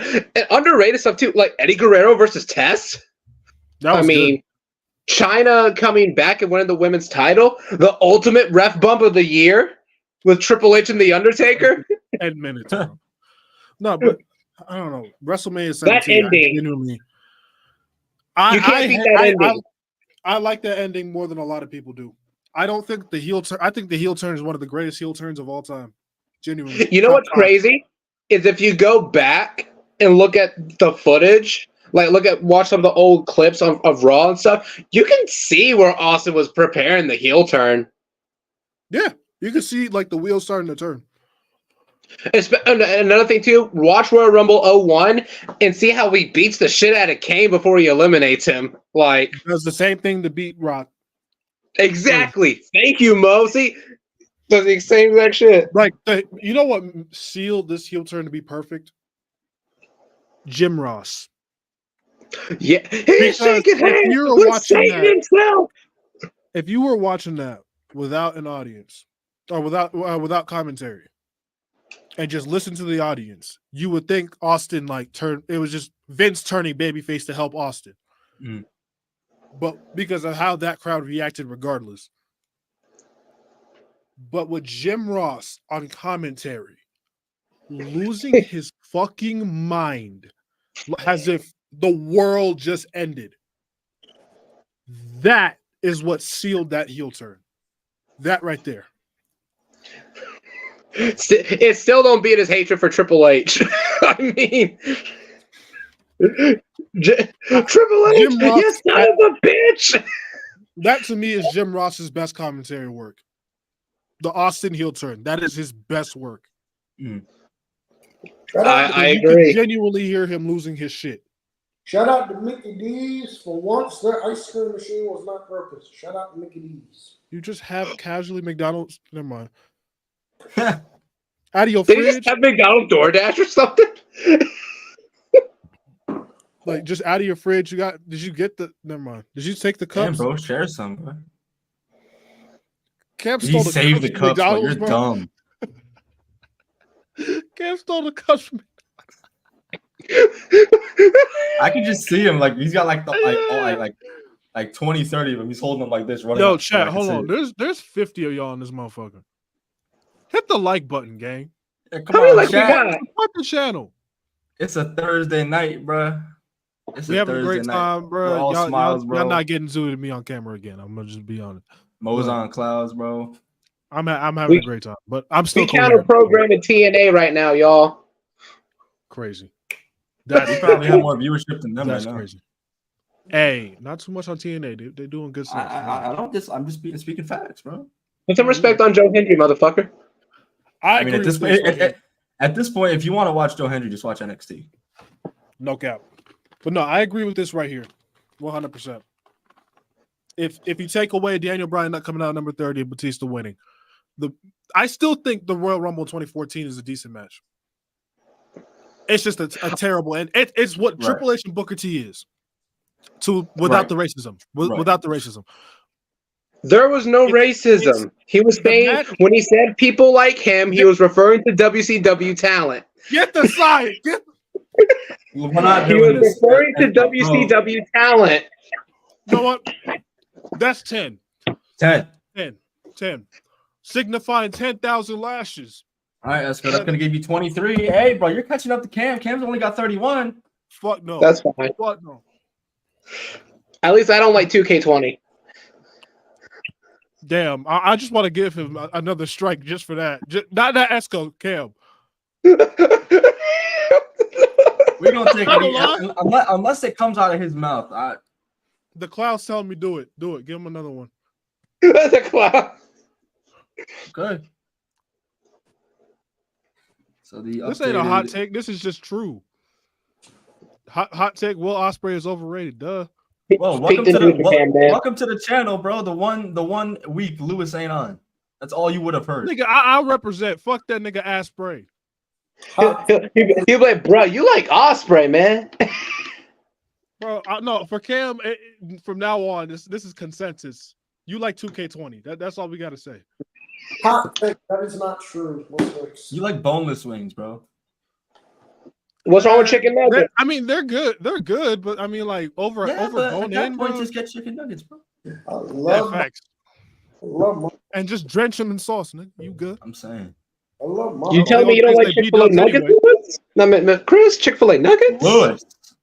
I swear, B-Dubs dead ass be taking fucking Damn. chicken nuggets and fucking fuck B-Dubs boneless wings suck ass, bro. I swear to God, they do, bro. Mo dead ass looking at the camera going, fucking boneless wings is ass, bro. I'm not looking at the I'm looking at the chat. I'm trying to find another hot Oh, I know. It's just that. I love my boneless wings. Yeah. Okay, let's talk this one out, gang. Let's talk this one out. As great as Shawn Michaels is rated, he's still underrated. People just rate him as an in-ring performer. I'm hearing this out because I just had this conversation earlier today with somebody. People, and shout out my nigga Trent because and go guys, go watch his channel because he does great football content over there, man. This man, whenever he hears Shawn Michaels' name in the GOAT conversation, he always like, oh, all you got is in-ring. While not really giving the respect to Shawn being an actually a great promo. 90s Shawn. That's why I said 90s Shawn is better. Because them promos when he was calling The Undertaker. Dude, those promos. Come on, man. Shawn in Canada clears. Over Shawn in England saying, screw you, I'm winning the European Championship. That ain't no promo. But sorry, I have to say this real quick. You're telling me when he was called The Undertaker, he was like, I need you to bring your dead ass out to this ring. You're telling me that wasn't hype? Shawn in Canada clears. You like Lance Storm. Anyway, Impact players? Yo, mute his mic. I don't know, bro. You like Omos. Bro, you like Kwame Brown. Anyway. All right, anyway, let's get back to the topic. Yeah, I think Shawn's mic work and character work gets undervalued a lot when you talk about these GOAT conversations. That's why I will hear out 5 names for GOAT. Stone Cold, John Cena. In no order. Stone Cold, John Cena, Undertaker, Shawn Michaels, and Hulk Hogan. Those are the only guys I'm listening to a GOAT case for. Okay. So, and Shawn is one of those, 1,000%. Especially if we're talking just WWE. Shout out Miguel. Hot take: 2002 WWE is better than a lot of the Attitude Era. Pushback: the second half of 2000. That's right. Yeah. Okay. Because before the draft or before before SummerSlam, to be honest, SummerSlam was like the shift, bro. For it to be like true ruthless aggression era feel, Attitude Era fully shed. Let's see. McFlurry, they put the Oreos in it. They hope the Oreos, y'all. Yo, someone get him. He's in here. God, boy. Matt Thunder, that's not crazy. I mean, it was just rushed. Yeah, the Mello and Trick feud should have been so much more. But it's like Trick is just kind of limited in the ring, man. I've been on record saying, bro, they kind of need each other. They really need to get back together.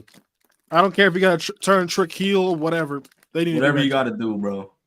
Heel Trick and heel Carmelo would cook on the main roster. Just saying, it would cook anywhere. Hell yeah, and Trick can continue to get better. I got a good way to introduce him. Like when you call Trick Williams up to the main roster, make it as Carmelo Hayes gets a bodyguard or whatever. He leans on a friend and Trick or whatever. Or like have it set up to where Melo's in like the barbershop or whatever. Melo's in like his barbershop where Melo's having heart to heart. And he's like, Melo's having a heart to heart. He apologizes or whatever. And have Trick show up on the main roster or whatever. And attack somebody. And Trick and Mello be like, we brothers, something like that. You gotta make sense of it somehow. Kevin Owens is Sami Zayn, nigga. Kevin Owens beat the hell out of Sami Zayn and damn near and tried to ruin that nigga's career for like 2 years. And then Sami gets called out. And then Sami gets called up and him and Kevin are, put together on television. Like, you gotta make sense somehow. It's just as bad as Kevin Steen beating the shit out of El Generico. Damn, Mo, tú tienes hambre? I wonder what happened. Claro que sí. I wonder what happened to Jericho, man. I wonder what happened to him. Apparently, A-Kid's in Spain, according to Cam. A-Kid is in Spain, bro. It's not acting. Yo, I agree with this so heavily. Seth Rollins and Roman Reigns should have been the main event of WrestleMania 38. I agree. Rollins should have got his ass whooped, and this is where you turn him face. Even though me probably would have lost the Cody and Seth rivalry, but Rollins gets his ass whooped like he did in the opening with that steel chair. Comes back, wins the Rumble. So we don't have to get Roman Brock again. They could have just saved that shit for SummerSlam. Brock shouldn't have even. You could have stretched Bobby Lashley and Brock Lesnar into WrestleMania that year. That should have been a WrestleMania match. That's just me, though. Fuck Seth in the Rumble. I would have done it where AJ wins the Rumble. We get AJ Lashley, maybe. That's just me. That's just me. I'd be for it. I'd be down for it. I like that too.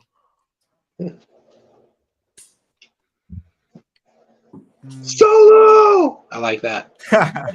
I was looking at it. Hold on. Okay.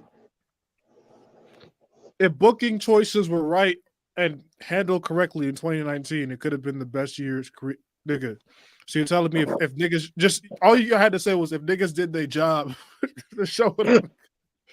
I mean, yeah. That's all you had to say. I will say this though. The best thing about WWE in 2019 was Survivor Series.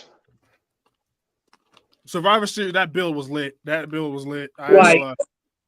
like that SmackDown. Oh my god, the SmackDown after Crown Jewel. Oh. 2019 WWE started out so good because they legitimately gave the fans what they wanted in WrestleMania. We got Kofi as WWE champion. We got Becky being crowned like the face of the company. Then we got Seth winning the Universal title. So Mania was a good start. Everything else after that just turned to complete doo-doo.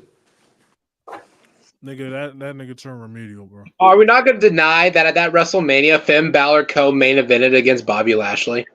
Yes, we are. That nigga Vince, he's just. Well, we really I don't know needed what the demon. the fuck happened.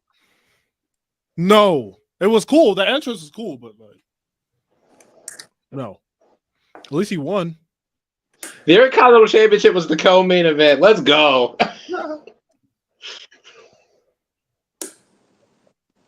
In ring, Roman Cody at 39 was better. I agree with that. I need to rewatch it, so I can't answer that honestly. I remember telling Chris and Cam, bro, when New Year's hit, New Year's Eve was the first time since WrestleMania 39 I had to rewatch that match. Because I initially was so pissed off, but I'm like, damn, they kind of did. After I watched it back, I was like, damn, they did their job. They put the kayfabe back in my head. They did. They really did. I was pissed off at the heel and mad for the babyface. And Roman Reigns is legit one of my top 10 favorite wrestlers of all time. And it's like, I'm like, wow. They made me hate Roman Reigns. They made me do it. I'm like that. Wow. The devil made me do it, honey.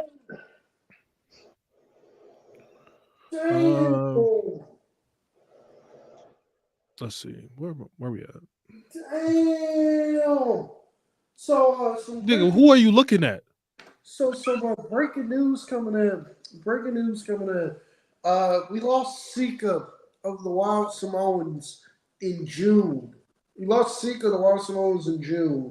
And apparently we've also lost Alpha of the Wild Samoans too. No. Oh wow. Okay. Wow. Yeah. Damn. Well, Bloodline storyline carrying to WrestleMania 50. Wow. So we just lost off of the Wild Samoans. Absolutely crazy. So no members of the Wild Samoans left. Absolutely crazy. Wild Samoans, one of the greatest tag teams. Wild Samoans, one of the greatest tag teams of all time. One of the greatest tag teams of all time. The uncle, I believe, of Roman Reigns. Yes. It's unfortunate, man. It's unfortunate. It's unfortunate, man. We don't have any. How old was he? Let's see. He was 81. So Wow. Damn. Wow. Sending all my love and condolences to Roman and his family. Much Yes. love to the entire family, bro. I'm not even gonna try and troll or anything like that. Not bro. at all. Oh, you can't. Much love. Much love to the family. Not even. That's terrible. Loss is it's not easy, especially like this close together. Back to back, bro. Oh. No, that's just crazy. Like Roman literally lost his dad and then literally loses his uncle and Wow. that whole family. And they just Hug your loved ones, man. Hug your loved ones. Every day, bro. please go hug your loved ones, man. There you go. I love my great grandmother. She's 86. She's still going strong. Let's go. God I'll make bless. the promise to all of y'all. I'll make sure my daughter knows that too when she comes out. Damn, that was a fucking Vin Diesel moment right there, Mo. Damn. Family. All right, back to the fun stuff. Much love to Alpha, man. I also think Ospreay has a reasonable argument for best in the world. I mean, he does, but again, it's about what you value. Can we do best high flyer? Okay, if I'm going, okay. In the world? Oh yeah. Okay, if I'm being serious. If I can be serious for a moment. Shut up. If I'm being serious, I don't care. I don't care if you have Ospreay. I don't care if you have Ospreay or Gunther is the best in the world. I don't care which one you have. When I say Ospreay is the best in the world, when I go hard on him, that's me basically being in character and trying to live up to my thing as the Ospreay. But if you sit there and say that Ospreay, but if you sit there and tell me that you think Gunther is the best wrestler in the world, I'm not going to sit there and debate it. You know what I mean? It's like with the NBA. I think Nikola Jokic is the best player in the NBA. But if you tell me that you think Giannis is better, if you tell me that you think Luke is the best player in the NBA, I'm not going to debate you. I'm not going to sit there and be like, well, no, you wrong. I'll be like, okay, I can see where you're coming from. But so Ospreay. Quick thing. Before we continue, serious stuff. So I'm reading in the chat. Excuse me. I'm looking at the other side of the chat. At the very bottom, someone said that his daughter just said that he hasn't passed yet. Maybe someone reported some false news, but let me personally double check. Chat, we appreciate you for that. But back to the regularly scheduled programming, bro. Yeah, Cam's response is basically like my MJ LeBron thing. I got Mike. If you got Braun, great. That's just how I feel about it. No troll. I'm having too much of a good time to just be an asshole to Ospreay today. Wow. Proud of you, bro. This is the only time y'all getting this. Yeah, y'all niggas better cherish it, clip it up all you want. Cherish it, he says. Write it, remember it, write it down, take a picture. I don't give a fuck. Oh my God, Chris, I don't know if you saw this on Twitter or not, but shout out to NBA Central on Twitter. They posted a post and they said Lincoln, an ominous Team USA player, reportedly told Jason Tatum's during warm-up, why you stretching? Oh my God. As an NBA champion and Olympic gold medalist, show some respect. Oh my God. Respeta tu cabra.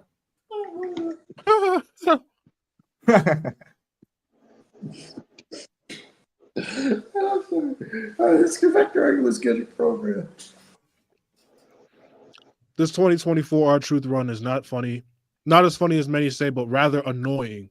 I love R-Truth, but I'm tired of him interrupting other wrestlers while they're cutting serious promos. It does. Somebody had to say it, bro. Somebody had to say it. it's enough's enough. It does get very boring from time to time. I was happy he won the tag team titles. I was happy he finally got his WrestleMania moment. But the judgment, but also she should not have had that long for it as a tag. I say give R-Truth his moment, and then at the next pay per view, have him drop the titles. I did not. That also Truth reign should not have gone on for what the 90 days that it went, something like that. That reign should not have gone on. R-Truth should have gave R-Truth his moment, and they should have took the title off him the next pay per view. That's what should have happened. Honestly. All right.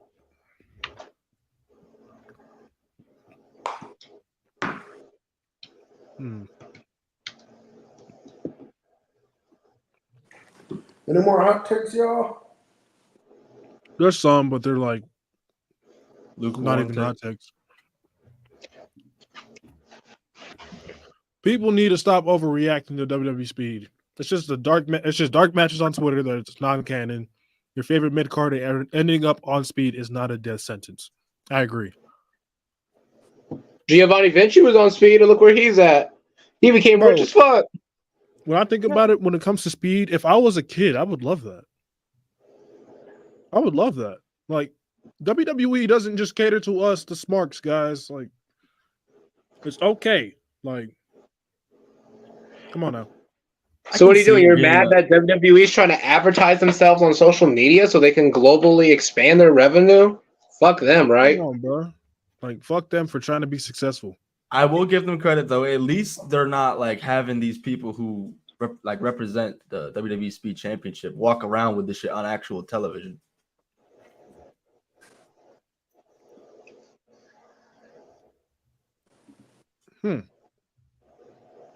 Eddie Guerrero's name needs to be banned from TV unless it's in tribute. Let the man and his gimmick rest.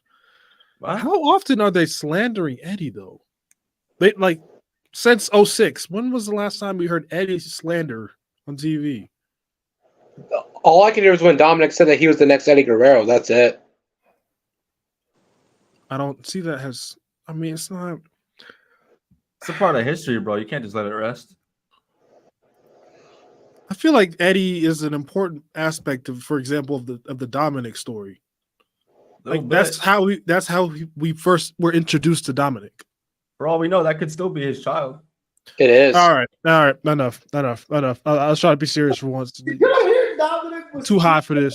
Did y'all hear Dominic on the post and talking about how they wanted to have Yes, I did. And that cousin, like, what the heck? They wanted to have him hanging. This is ultimate cooking, premium soul food. This is cooking. Yes, they are overdone. I think long title reigns are overdone. I'm not saying the belt has to flip flop, but there needs to be some variety. I agree. I'm fine with it. Yeah, I completely agree. I don't have a problem with long title reigns, but like diversify, please. I think certain wrestlers need to have it. Why the hell did Logan Paul have a long U.S. title reign? That made no sense. So he could promote himself. Kevin Owens at WrestleMania. He should have lost the shit to Kevin. Dropped it at WrestleMania. How does Kevin Owens not have a singles title in 7 years? These questions need answering. I'm just saying, you main evented WrestleMania with Stone Cold Steve Austin. I think that's just as good though. 2 back-to-back too. I mean, yeah, fair enough.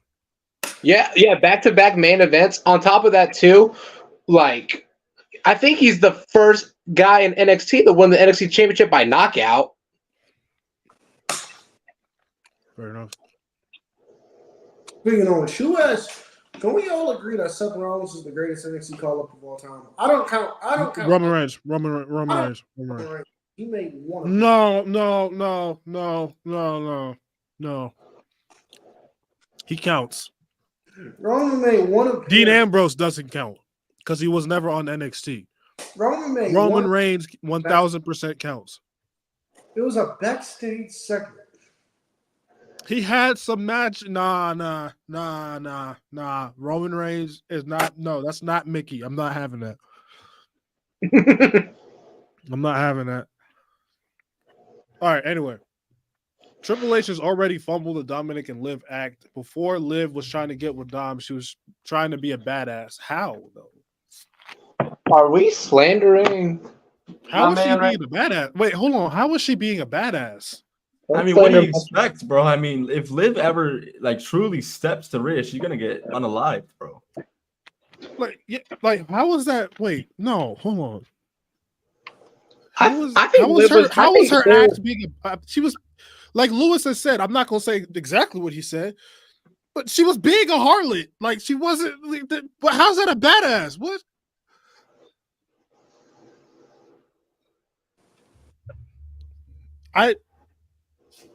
Title reign is buns too.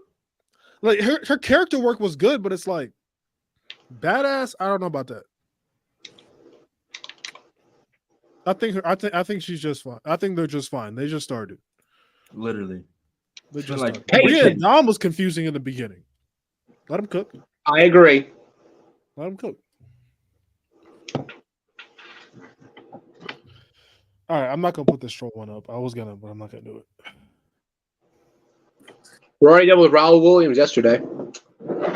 It's an underrated year. It's a terrible year. It's a bad year. It's a terrible year, though. I did not like 2014 WWE. I did not. It wasn't terrible, though. It was a fine year. Like It was okay. WrestleMania 30, the build to that, even though WrestleMania 30 gets a bit overrated. Just a little bit. Extreme Rules was good. Payback was good. Money in the Bank was all right. But like, and there was some really good storytelling in there too. Good matches, horrible endings. Yeah, there was some bullshit. There definitely was like Dean Ambrose and the Bray Wyatt hologram. That shit pissed me off. I'm just saying, if they had not had that hologram, that would have been the best Hell in a Cell match of the 2010s. That was like that was the one match though that could have literally brought back the meaning of Hell in a Cell, honestly. Because you had Mick Foley hyping them up, you had Ambrose doing this crazy shit, like. I'm sorry. Oh, go ahead. Go ahead. I'm sorry. 2014 WWE was a terrible year. Nikki and Brie Bella. One of the worst views I've ever seen. That's one of the worst views I've ever seen. I wish you died in the womb. AJ and Paige was weird, bro. AJ Page is very weird. AJ Page is very weird. Survivor Series that year was god awful. That Survivor Series was literally a one-man show. Outside of Sting making his that one match carries like a motherfucker. TLC, heaviest backpack ever. TLC 2014 is one of the worst interview pictures I've ever seen. Big Show and Rowan in a stairs match. What the hell? Oh my god, I forgot about TLC 2014. I remember I was in 8th grade when that pay-per-view came out. And I'm in my computer class, I remember everybody's like, yo, we're gonna get a stairs match. That's so cool. And in my mind, I'm like, so are we calling it TLCS? Like, and my autistic ass is like, well, the fuck is that gonna work? Oh, that reminds me, because I got a video coming out on Monday. Big cheap plug. The dumbest match stipulations of all time. And don't worry, it's not just WWE. It's not just AEW. TNA getting that smoke too. Oh my god. WCW gonna get smoked too? What the fuck? Yo, sneak peek. What the fuck is a reverse battle royal, my nigga? I know. The reverse battle royal was bad. The Feast of Fire. Judy Bagwell. Oh god. Judy Bagwell on the pole was a terrible. Pie pole matches on there.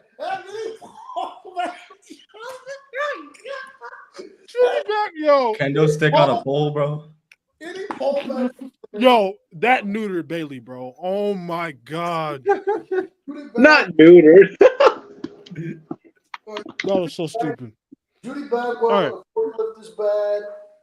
The San Francisco 49ers match they had on Nitro, that was bad. Nigga, the amount of smoke Vince Russo about to get in this one video. Y'all turn on your post notifications. I'm not gonna lie. So we're not gonna deny that Vince Russo pretty much was like, I'm gonna take over WCW and fuck it up, low key. That nigga's a quack, bro.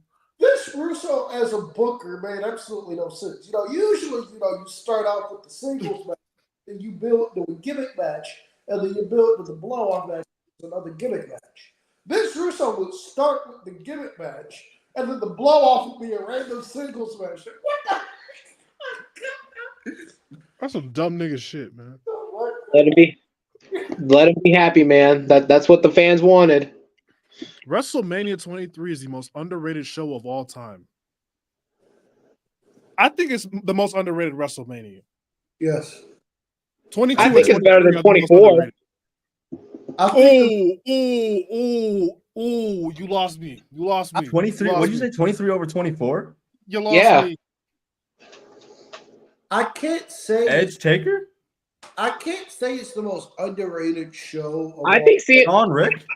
because to me, I can't say it's the most underrated show of all time because to me, the most underrated show in WWE history is Canadian Stampede 1997. No. That- I'll tell you what it is. Because I've seen a lot of people give Canadian Stampede the credit. It's Fully Loaded 2000. That's the most underrated pay-per-view of all time. Well, 2000 was a great one. That was a great one. That's the most like when we did the show No Name, we did the top 25. I was fighting so hard for Fully Loaded to be on the list, but we didn't quite get it there. Rikishi and Val Venus, before fuck Val Venus, but shout out to V, shout out to Hang'em High, using the Val, shout out to Hang'em High, trademarking the Val Venus name and using it for good. Fuck Val Venus. Oh, fuck Val Venus, by the way. wasn't he the big Balboski before it became Val Venus anyway? Yeah, but yeah, you had Val Venus. Yeah, but yeah, you had Rikishi doing the big cage, Rikishi doing the big dive off the cage to Val Venus. Jericho Triple H was a great last minute standing match. Rock and Ooh. and should not be mentioned. No. TLC 2 was not better than Shawn Michaels versus Triple H. TLC won. No. Well, I think TLC 1 better than TLC 2, but That's not crazy. I'll say this: TLC 1 would only be better if the Hardy Boys won. and North Carolina too, bro. Like, come on. Exactly. It's right there. That's a good. I think that's the best one. So one of the best ones so far in the past few minutes we've gotten. Yeah, no cap. That's a good take. A good hot take. Hey Chris, I'm gonna send you some Vince Russo booking ideas. You're gonna be like, who the hell is this? Yo, hold on. Matt Thunder. Shout out. Hey, he said Luke Owen from Wrestle Talk won't shut the fuck up about that hardcore triple threat. No cap. Hey, shout out Luke Owen though. I love Wrestle Talk. You have to remember, Matt. Even though, hold on. Even though Luke Owen, you do be spewing malarkey sometimes. I'm not gonna lie. Talk about. I'll say this. Well, you have to remember that's his favorite WrestleMania. He said WrestleMania 28 is a bottom 3 WrestleMania of all time. I'm not having this. But shout out Luke Owen.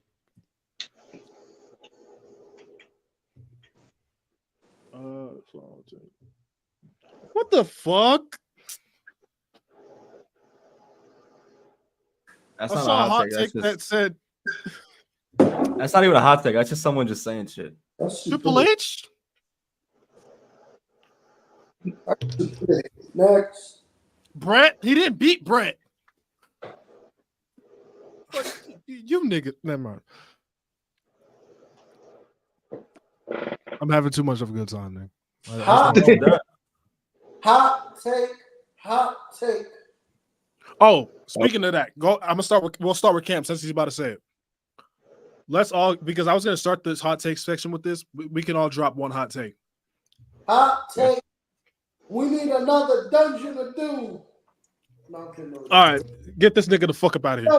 No, Get rid of this fucking dweeb. I'm kidding. We don't need another Dungeon of Doom. I'm kidding. I'm not. No, he said it. I don't give a fuck. You should have said it. How many? How many is that? You know what? Just because he said it, I was joking. Just 3. I would have made it 5.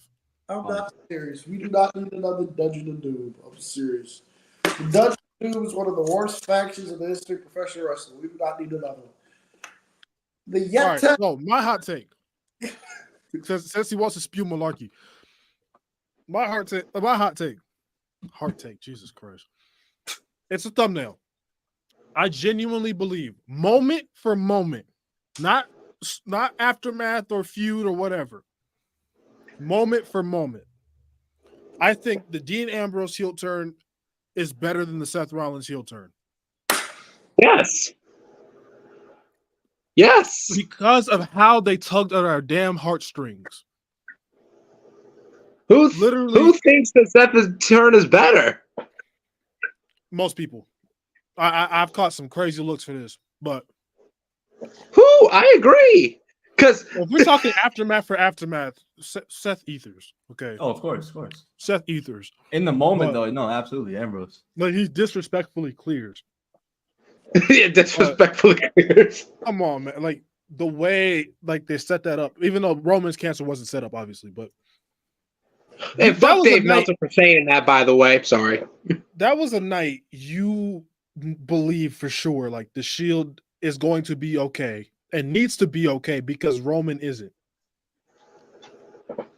They tug at your heartstrings, they win the tag team titles, and when you believe it, when you expect it the least. Because we had been anticipating it for months up to that point. I remember the discourse at that time. We would anticipate it for months. When was going to happen? And the night we're like, all right, there's no way. That's when they did it.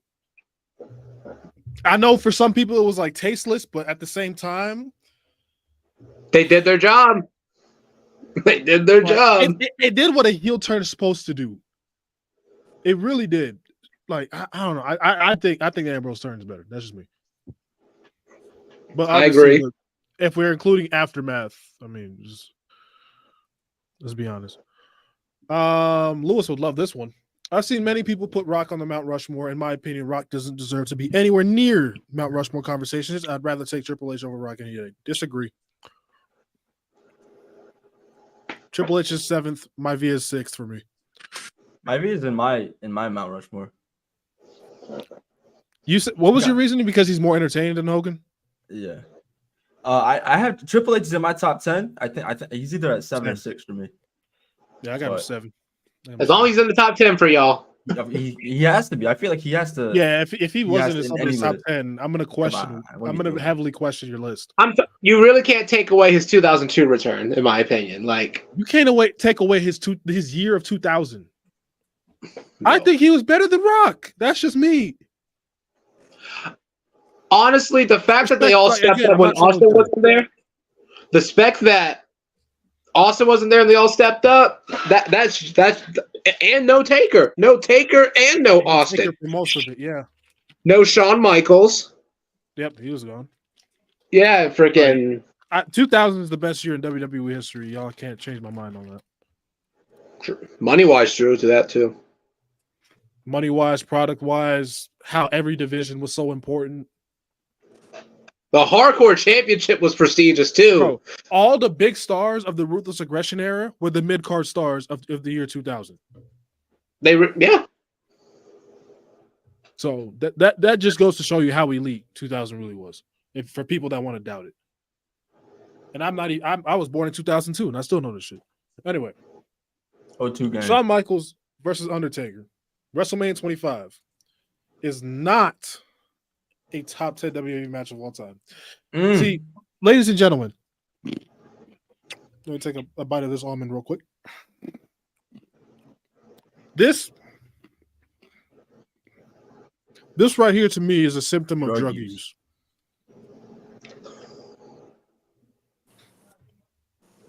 Your name is deranged for a reason. Don't come to me with no stupid ass shit again. You're making Mo sound like the sober one. Shout out Christian Cage, man. If you know, you know. Some bullshit. What the fuck are we talking about? I said this hot take in the Discord, but I want to get what the chat says. I believe that Michael Cole's hatred for Dominic Mysterio is just about to be on par as JR's hatred for Triple H in the 2000s. Like, I'm just saying that. Listen, man. That hatred when he was like, "Dominic, you son of a bitch." I mean, it's on par. for in my opinion. But here's the thing: Michael Cole be sounding like a fan. JR be sounding like he really crashing out right now. Okay, I give you that one. Why? Tell me why. He shook If y'all- hands with Satan himself. No, if y'all get a chance, y'all need to watch when Angle's taking on Austin on Raw for the WWF title, and Triple H pulls Earl Hebner out of the way, and JR was like, "Damn Triple H, damn his soul!" Like, man. Okay, all right. You know what? I have.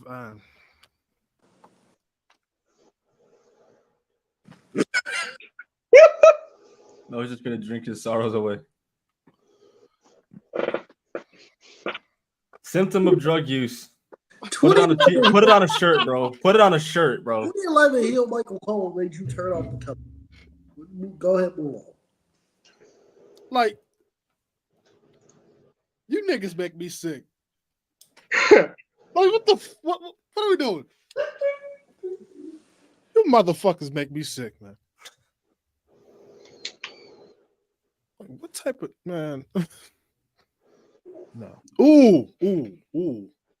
I never thought about this. WWE is too babyface heavy. They need to start turning some top guys heel. Yeah. Goes there? But like, especially on SmackDown. No, I feel like a heel Kevin Like Owens Randy right and now is a KO? lot more believable than a baby. I'll take a heel Kevin Owens or a heel Randy. Heel Kevin Owens is peak Kevin Owens. I'm sorry. Agreed. Always will be. Even though he's a good babyface. He's actually a great babyface. Right. I'm about to start pushing these Kevin Owens top 30 agendas. I'm not going to lie. You know what? We say that for another day. But listen. He's like a slightly worse. He's a worse Foley. That's with better in-ring ability. Hey. I'll put a pin in that. Oh, no doubt. Seth Rollins' IC Championship run was better than his World Heavyweight title. Yes. Seth Rollins is a top 5 IC champion of all time. Oh, hands down, bro. Top 5. Hands down. Not even thinking twice. Maybe top 3. Nah, actually no. Top 3's pushing a little bit, but I think he's in that. He's in that top 5 lock.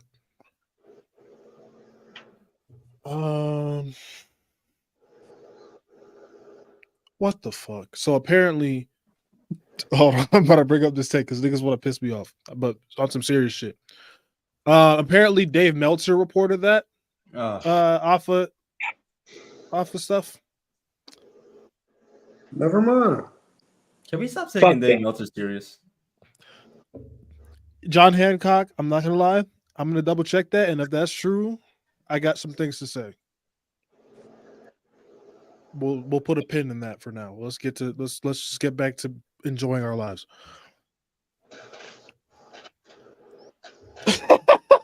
Bro.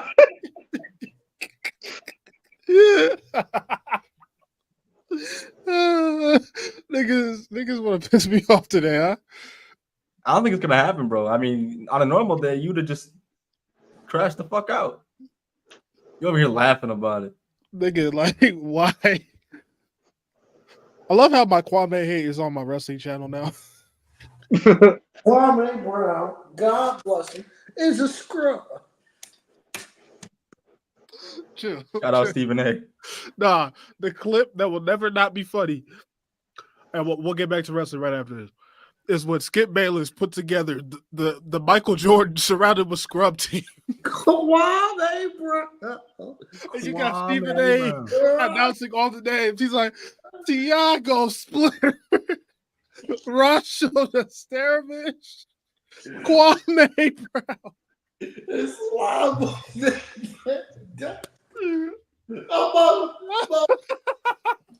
I was watching some old today, and like I was watching some old First Take today, and y'all have seen the clip, right, where it's Skip Bayless and Tim Ledger arguing about the Yes, bro. Oh my god, bro, Steven, Bro, they get to the end of the segment. Stephen A's like, skip.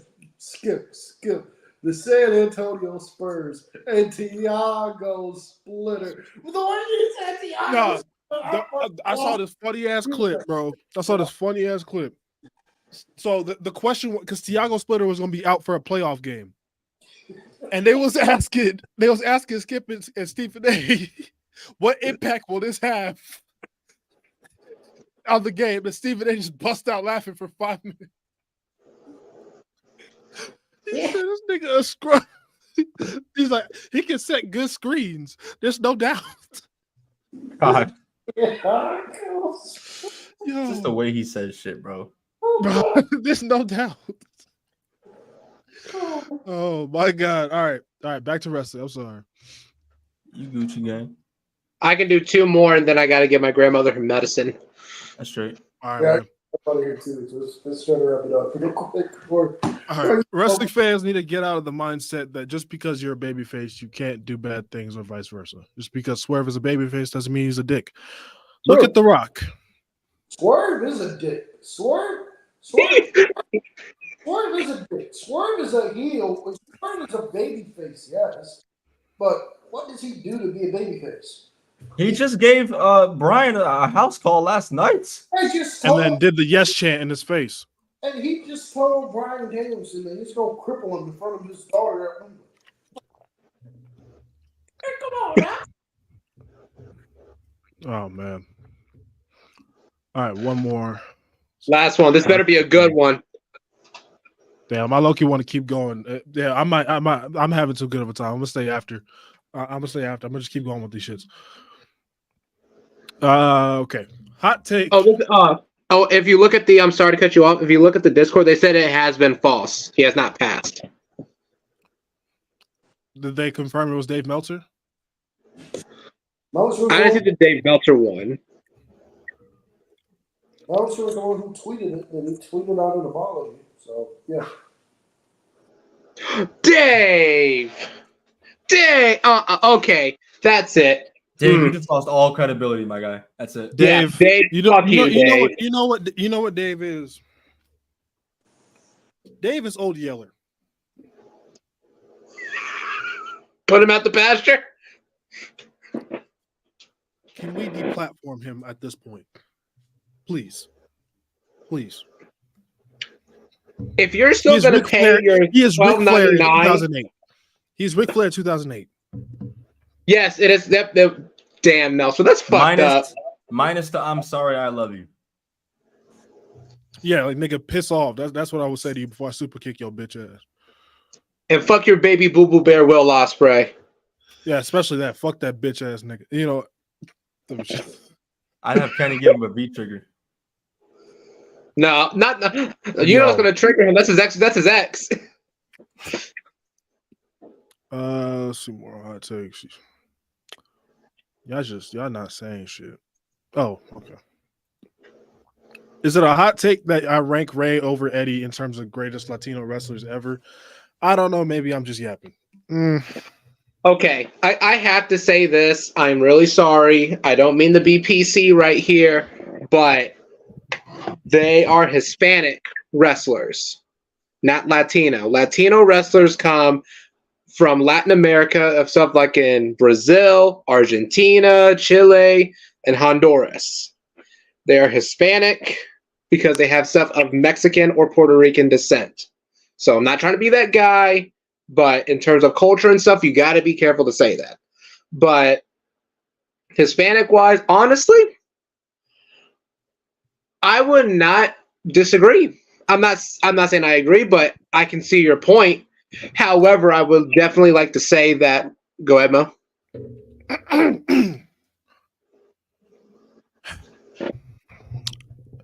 Eddie disrespectfully wipes.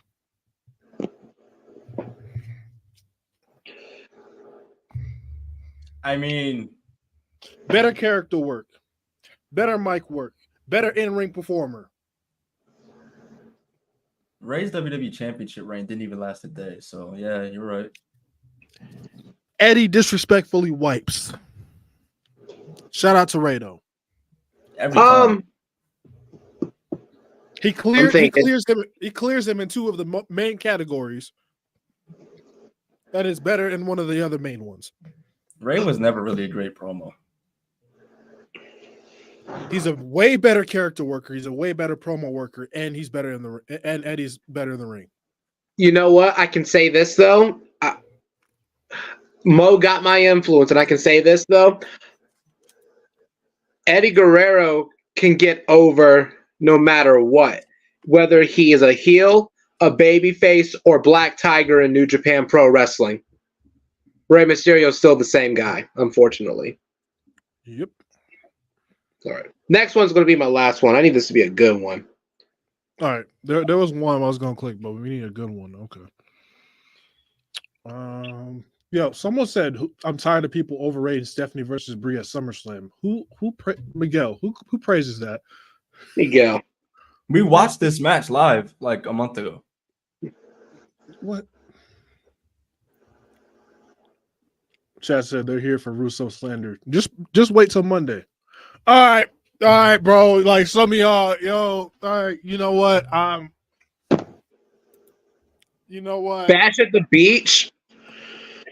Whew.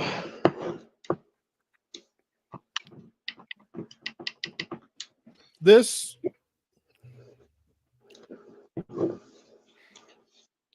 Wow. That did it. That's okay, Malik. That's a main event one.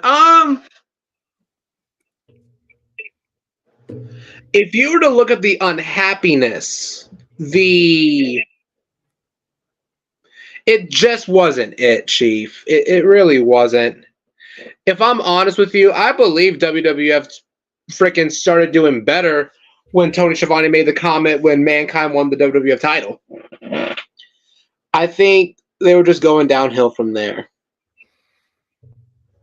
Man, Mo, you in thought right now. Like, did that kill your high? Did that sober you up? Mo got sober, bro. You niggas are different, bro.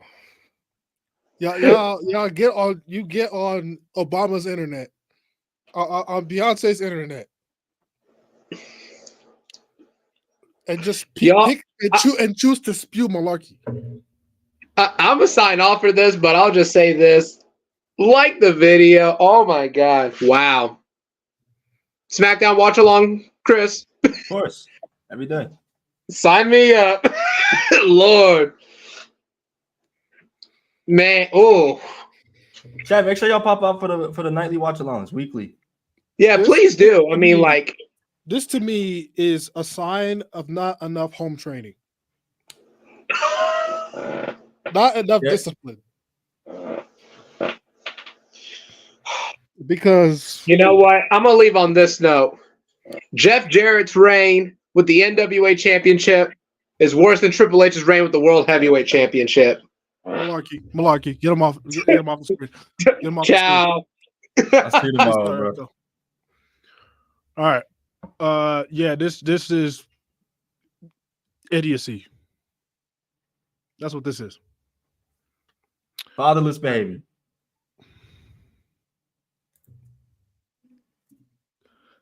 Mania 28 was butt cheeks, though. Butt cheeks. I believe it says butt checks.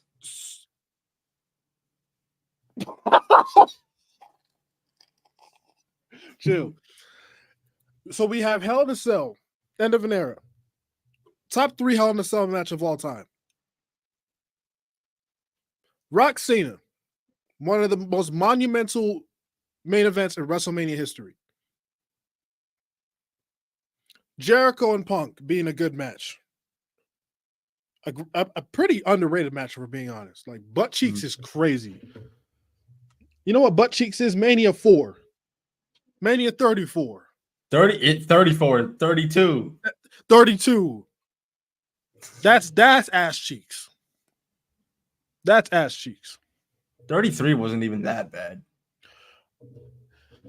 Here go Malik again with the malarkey. Oh my. What? Bro. Shawn Michaels versus John Cena for WrestleMania 23 is better. No way, Shawn Michaels bro. versus Undertaker at WrestleMania 25. All right, two things. One, these are two things. One, this ain't even hot. These ain't even hot takes no more. This is bullshit. Y'all spewing. Second, I know I got some bad takes. Dang. Second thing, then, I got to get the hell up out of here, guys. I will see y'all next week. Later. All right, All right, Cameron. Cam. All right, we'll keep going a little bit more. We won't Right. drag it too long. We'll go a little bit. Hot take: The Undertaker versus John Cena, Avengers 2003 is one of the best Cena matches. No. Y'all trying to kill my high. WrestleMania 32 is worse than WrestleMania 34. Man, can we get some real hot takes in this motherfucker? It's not even crazy.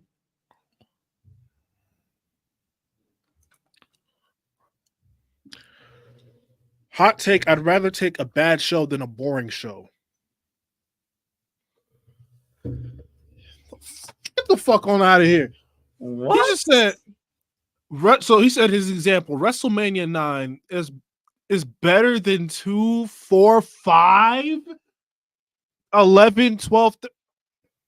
Who is going back to watch any of these shows willingly?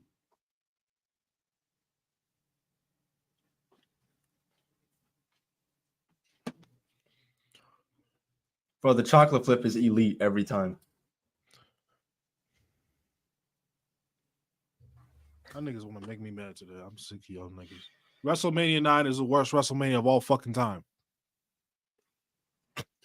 You're me not off. you're not wrong. Don't piss me off.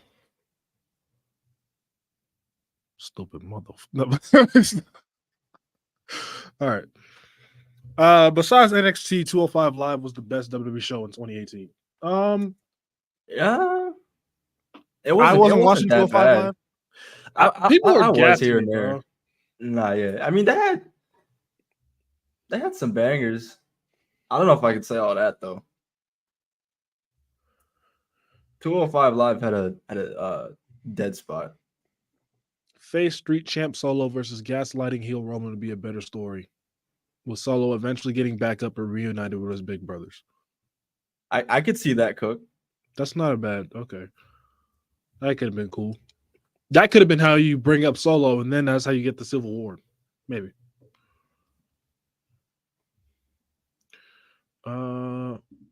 Interesting take. All-time convos don't matter.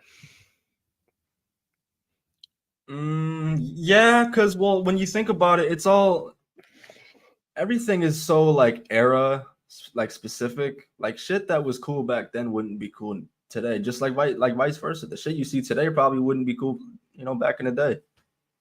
Mo, I remember you telling me this a while ago. Like when you watch old shows from like the early 2000s, the 90s, you can't watch it like you're watching it today. You gotta sit and watch it from the point of view of it being from that time period. And some people just can't do that. So their criteria is completely different. But their criteria is what makes a good wrestler in today's time. Right. So like when they look at a guy like Bret Hart, who for his time fit what he was supposed to be doing, and that's why he was such a popular and big babyface of that time. That fit then. Right. Bret Hart now 100% would need more character work. Absolutely. He wouldn't stand out with that gimmick, that specific gimmick. And this is somebody this is coming from somebody that likes Bret. Right. He wouldn't fit today with that gimmick. Maybe his heel gimmick from 97. That could have fit.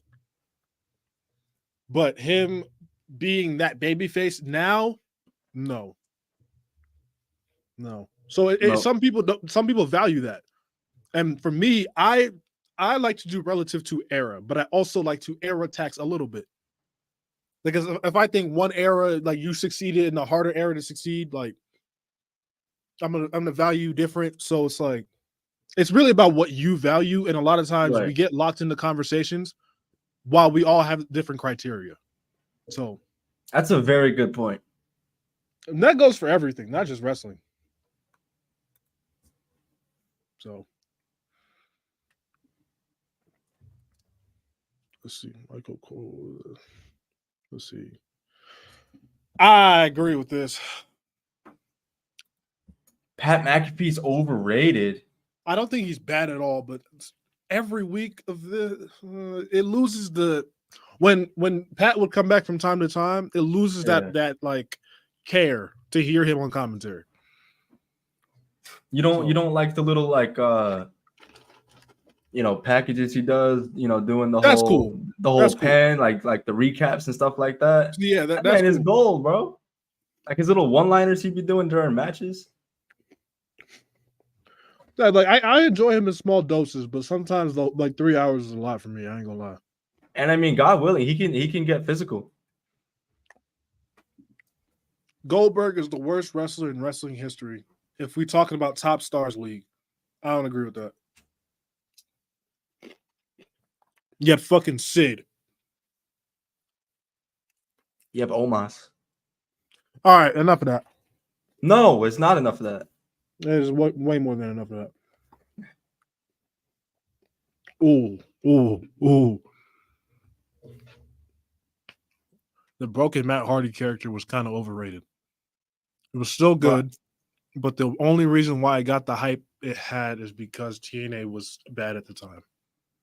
Bro, I swear to God, I turned on TNA one time and Matt Hardy, the broken character, bit someone's ear, and I was like, I can't do that. You didn't like the broken gimmick? I didn't like the broken gimmick. I mean, it's not that I didn't like it; it's just I didn't care for it. Same thing with I know it's completely different when Shayna Baszler came and bit Becky Lynch's neck like a vampire. What the fuck are we doing? Good God, forgot about that. 2023 SummerSlam over 2024 SummerSlam. What? No, absolutely not.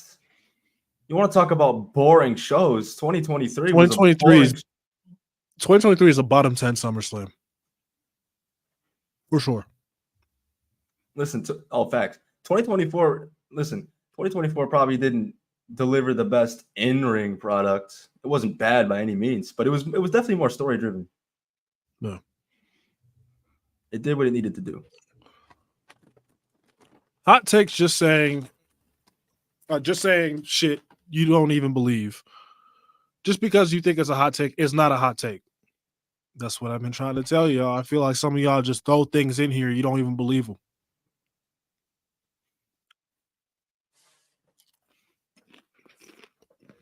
Trying to get reactions out of Mo, bro. I'm not having your bullshit today. I've said this before. WWE was not wrong for not putting the WWE title on Samoa Joe. Unreliable. Yeah. Unreliable. And when you have it's hard to get mad at him. Yeah. And when you get injured champions, it changes everything. I'm sure it's not easy to book around. Yo, would you have ever put the WWE title on Ziggler? Because my hot take is I think he should have been WWE champion. 2 points. At 2 points. First one. After when he first turned babyface. And I would have continued that momentum. Actually, 3 times. Second one was when the Survivor Series happened. Continue the momentum from that. Yep. Third time, end of 2016. Yes. That would have been perfect. That's it.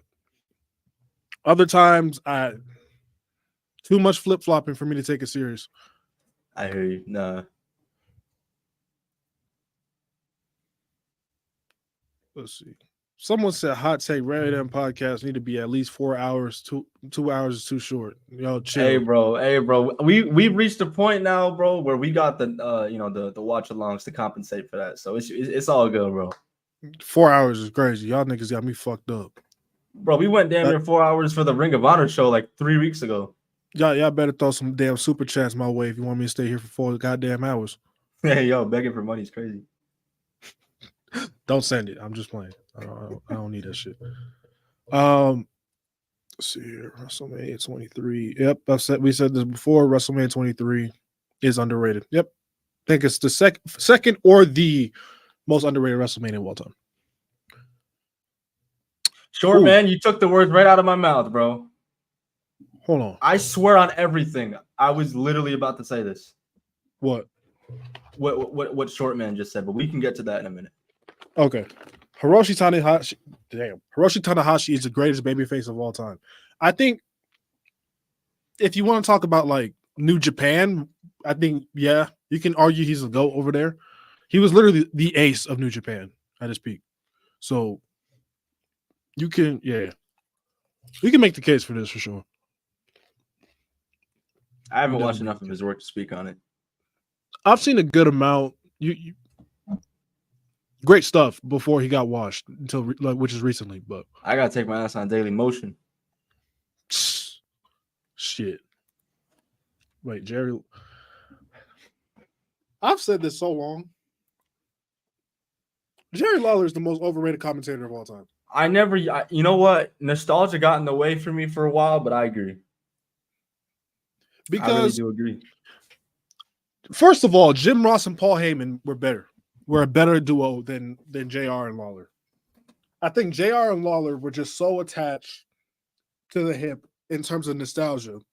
And if you look at some of the biggest moments in WWE history, especially from the Attitude Era, it was those two commentating them. So it's like it's easier to give him all that. But if we're looking at them show the whole show, I felt like Jim Ross was doing a bit of a carry job. Because Jerry Lawler at points was just annoying as shit. And especially when it came to the PG era, he needed to be off commentary by that point. PG era, I want to say from 2013 on, Jerry Lawler he needed to be off commentary. What's crazy to me, bro, is they had him back there in the seat in 2019. Like late 2019, they put him back there. You want a hot take, bro? This might get me some heat, bro, but JBL was not that bad on commentary. I don't think so either. Because JBL on SmackDown back in the mid 2000s was actually very good. Facts. So Facts. People were gassing that shit. Let's see.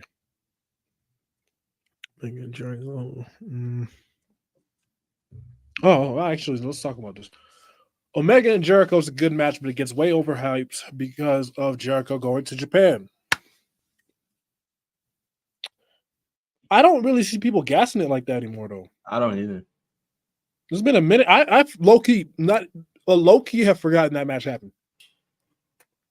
But I remember it being a really good match in the time, so maybe I just need to rewatch it. But I remember it being a very good match. I'd have to go back and watch it back. Let's see, having a woman mid-card title. Ooh. Having a women's mid-card title is a bad idea. If you need to have an extra title to give the women more storylines, then maybe you shouldn't be booking the women. Nah, I don't think. Okay. You know, I've talked a lot. Chris, I'm gonna let you say whatever you gotta say, bro. I kind of agree. Because I've seen what Sean does when in NXT with his women without championships, bro. Michin and Lola Vice. My thing is, yeah, we need to replace the women's tag team titles. That's why first and foremost. That's why most people are calling for a mid-card title, because there's so many women on that roster that are getting thrown into tag teams. Nobody's going to care about the women's tag team division. They're going to care about the women's mid-card division if you're throwing people in that division that people care about and that are up-and-coming stars. That women's mid-card scene would be amazing on Raw and SmackDown right now.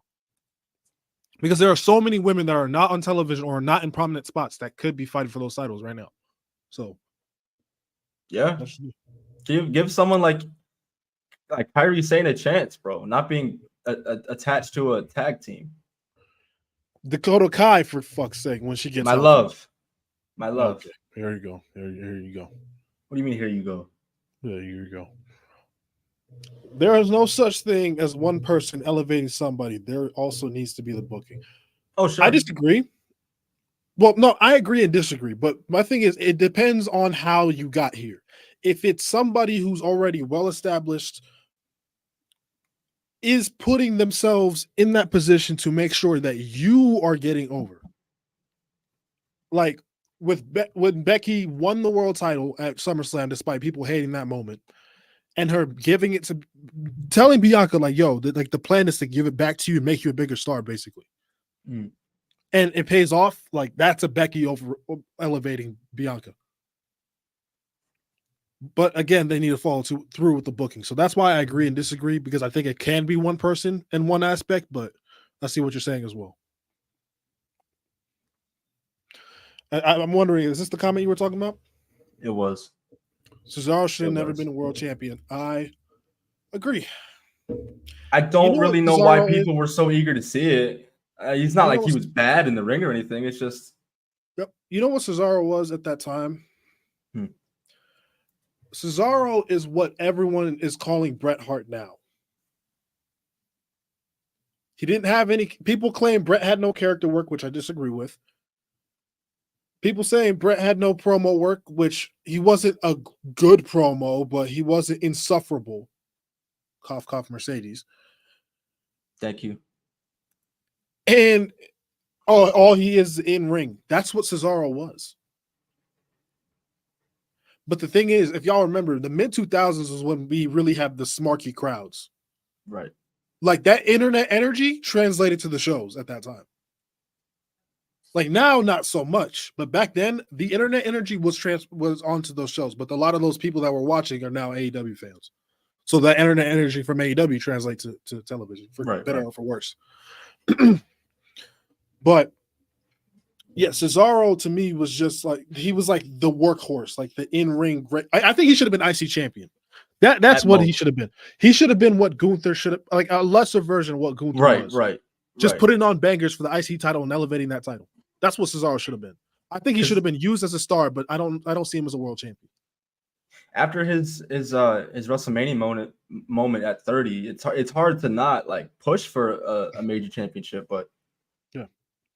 I mean, to be fair, he did an upper mid card. Right. To be fair, he does have a clean pinfall victory over Randy Orton. This is true. But this is true. Even so, bro, I don't know. I always felt like he was missing something. Yeah, I agree. Let's see here. Y'all killed it today, man. Y'all killed it today. Facts. Christian's first version of Close Your Eyes is a top 5 Ruthless Aggression era theme. I agree completely. That's valid. It's not crazy. Let's see.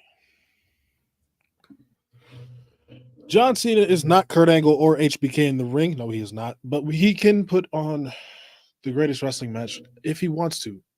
I mean, Cena gave 2 greatest matches for Great Khali in his career. I mean, the last part is true, but the great. He needs to have the right partner. I don't think he can be the ring general for that to happen. No, you're right. But the story needs to be there. He's not going to carry anybody to that. No. But he can bring it out of somebody. Partner, yeah. Somebody who's better than him, and like Cena reciprocates that. You're right. Because Cena can go tit for tat with niggas, but he's not leading no match. With anybody. Yeah, he can go tit for tat with niggas, but he's not leading no match ever. No. In terms of like carrying it to be a 5-star, that's not Cena. But again, with like normal opponents, Cena wasn't a bad wrestler either. So, not saying he's a bad wrestler by any stretch. Not the greatest seller, though. I mean, he's not a good seller. He's not, like, going back and watching old Cena matches. He's not a good seller. Not at all. I mean, the only like good sell job I can remember from John Cena was Royal Rumble 2007 against Umaga. Oh yeah. Okay. His selling was great in that match, but I don't know. I guess everyone got a good night. Whoa. The new U.S. title is better than the white IC title. The new U.S. title is an IC. You know what, Z? You and I have been on this Omos praise train, but I'm going to have to hit you with it. This right here is a symptom of drug use.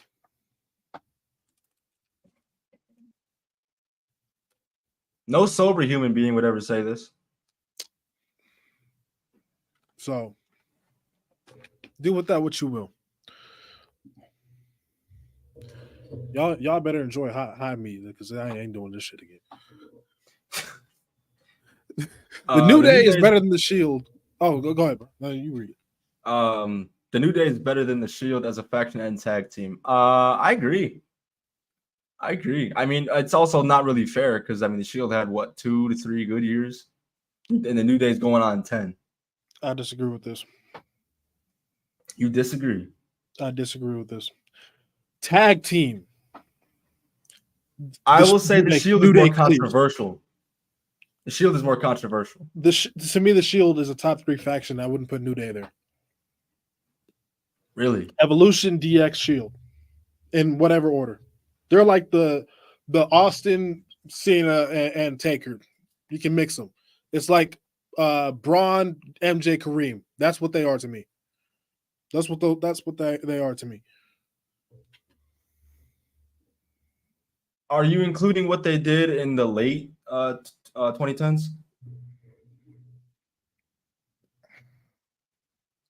My thing is, it was cursed. That shit was cursed. It was always something happening. But no matter what, the Shield being like the New Day was at no point. Kofi Kingston himself was, but at no point was the biggest drawing force of a television show. Of a WWE programming. 2014, when Daniel Bryan was out, the Shield became the reason people were watching. Like 2017, the show was built around them until Ambrose got hurt. 2018, for better or for worse, the show was built around them. The New Day has never had a show built around them for a long period of time. The Shield has. That's why I say the Shield as a faction is better. As a tag team, I think the New Day ethers, but I don't even think the Shield and the New Day in a tag team conversation. That's not a conversation. Shit. Is this it? Oh, okay. That's all we got now.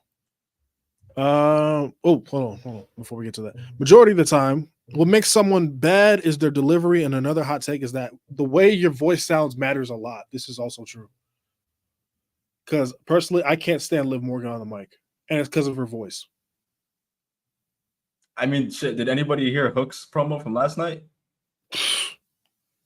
Like Liv's like normal voice is fine, but when she's on the mic, I don't like when she's talking in an interview. I don't have an issue. Yeah, I don't have an issue when she's like in an interview or whatever. But like, especially Monday, I was like realizing it was like really hitting me. I'm like, her on the mic is not good.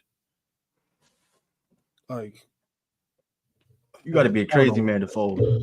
I don't know, man. I don't know if this is a hot take, but I think the Bloodline is better than the Shield. I don't think that's a hot take. You know, the Shield should be in that top 3 conversation as well. I put them above the New Day as a faction as well. The Bloodline?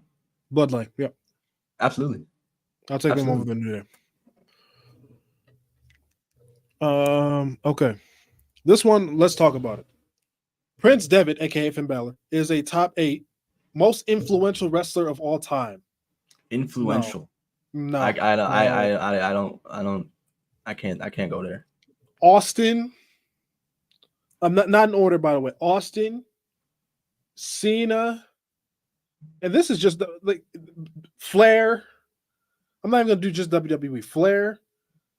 You can say Jericho, bro. Did I say Taker already? No, you didn't even say Taker. Jericho. Like Kabashi, if we're being real. Like, nah. Triple H. We at 7. Shawn Michaels. 8. That's 8 right there, bro. Bro, you can name Brett. Even I don't care how you feel about him. Brett. Want to? Savage, no doubt. Randy Orton as well. Of course. Nah. Did I say Sting? Not yet. Sting? Come on, man. I do appreciate this one though, because I don't think we've ever gotten an influential type question. I think that should be a podcast episode. I'm not gonna lie. That's really that could cook. I like that. What the fuck? The white IC title is overrated, He's been saying this on the watch alongs. He's and been he on need that his Tony ass Khan whooped. time. And he need his ass whooped. The fuck? The white IC isn't bad, but something. What feels off about it? The current That- IC title feels Malarkey. off. Malarkey. Undisputed Era is a top 5 faction of all time, also including WWE factions. That's hard. I don't know. I love Undisputed Era, but I don't know if I can go top 5. No, top 5 is crazy. Top I don't know 10, if you can top have a 10, conversation you could probably about. make the argument. Top 5, I can't. Yeah, no. Especially if we include outside WWE. No. Yeah, including outside, no. You're cooked. I don't even know if you make the top 10 at that point. Hot take, Rated M is the best YouTube channel on the planet. Let's get the subs up. Respect. Y'all said it, not me. Let's see. I wanted to fully read this one. While AEW still fumbled him, Wardlow's ceiling right now is being somebody's bodyguard. That's all they presented him as. That's all they've given him for. And like you said, when he went singles, he became a powerbomb merchant. It's crazy. But yeah, and then took away everything. Man would be an absolute superstar, no pun intended, in WWE. Bro, come on. Tony Khan does not know what he has. Sometimes he really hits the nail on the head, but other times I'm like, bro, come on. Hot take: if you don't like the live, you play 2K20 over Mafia. I mean, Cook. I wouldn't want to be a Cam. Boneless wings, hating Jade Cargill. 2K20. I mean, Christ, it's not looking great. Being a Pacers fan. Okay, so this is an explanation on the Finn Balor one, and I still know. There will be no AEW. He helped put. What does he have to do with AEW?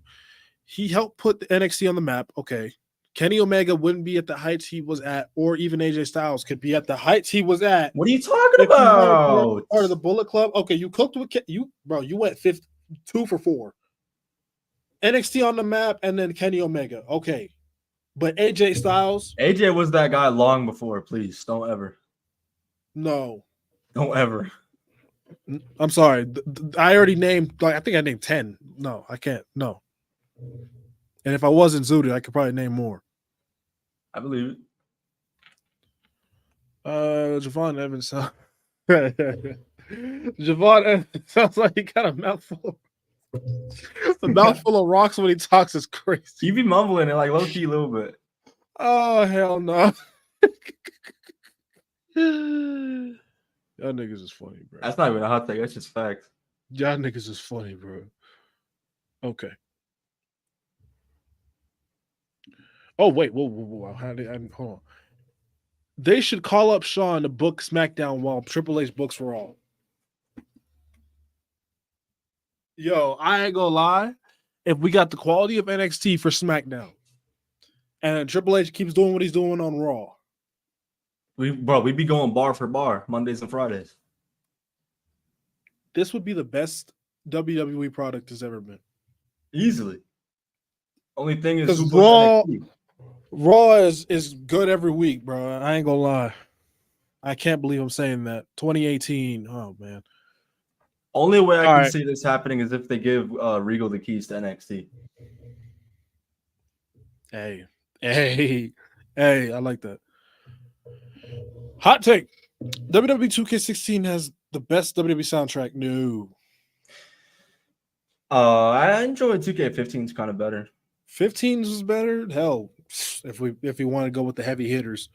SVR 05, 06, 07, 2010. Oh, especially 07. Oh my goodness. Like 07 just clears disrespectfully. Fuck. What else? Hey, 22 was alright. 22 was alright. I didn't even hate 18s. I don't remember 18s like that. 17s was good, despite it being designed by the Diddler. But Cam gonna say he liked that game too. What, 18? Both 17. I mean, 18. I mean, they're not bad games, but they're not. I'm not going back to. They're kind of boring. They're boring as shit. They run out of content really quick. I will say though, at the time, 17 and 18 walked, so 23 and 24 could run.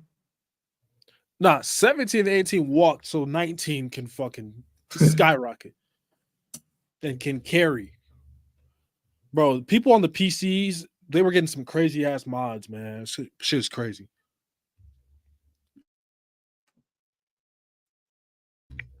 That shit is absolutely wild.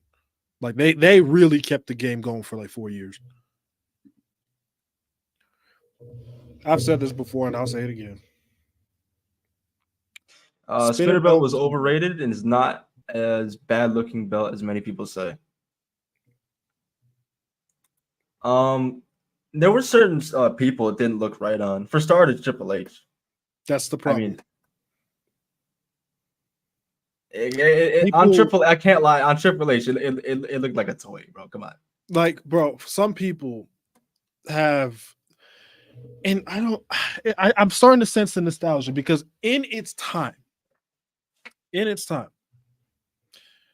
people hated the spinner belt. I remember like adults talking to adults and some kids even I knew, they wanted to get rid of the spinner belt. Everyone was done with it. And even a couple years after that on the IWC, the spinner belt was looked at as dog shit. I don't think it's dog shit. I think it's a good belt. But like Chris mentioned, the problem with the spinner belt is that it doesn't fit on everybody. If you have a belt that doesn't fit on anybody, and this is where people lose me because they put it in this conversation, people saying it's the greatest belt of all time. You have strongly lost me. Big Gold clears. Ethers, bro. Winged Eagle clears. Big Eagle. White IC. I'll take White IC. White IC. Fucking undisputed title. Like we can just keep going down the line of titles that clear the spinner belt. Hell, I think the U.S. title spinner belt is better than the big WWE title spinner belt. I'll take the North American Championship over the NXT titles when they were gold and they were silver. Right. UK championships. Like we can go down the line of championships, bro. There's so many belts that clear. So I agree with this take. I don't think it's a top 10 title at all. It's not top 10. Hell, the old WWF tag team titles, the world tag team titles back then, clear. All right, man, what's going on? Why are we getting are you sure that's not your girl's burner, bro? I'm pretty sure. I don't think she's interested. Man, what happened, bro? What's going on? Did the diddler get you, bro? Haven't you heard, bro? Diddy is 10 lashes. Shut up. WWE should bring back old pay-per-views and old sets on Raw and SmackDown. I agree. Raw and SmackDown need a shot in the arm as far as sets. They need Jesus, Buddha, and Muhammad, bro. Not me. I mean, even the pay-per-views, I mean, too, like, think about it. Like, you had, like, cars on sets, bro. Like, you had, like, phone booths on the stage and stuff. Like, come on, dog. Come on, dog. They don't even try no more. They anything to get as many people in the arena as possible. That's all they care about. Drew McIntyre's WWE title reign in 2020 is top 10 title reigns in 2020s in wrestling in general. Okay. Do you actually want to? Should we break this one down a little bit? I think we should. All right. Roman's obviously. Let's get that out the way. Yeah. Kenny Omega's as AEW World Champion. Gunther, easily Gunther. I don't know how I didn't name that first.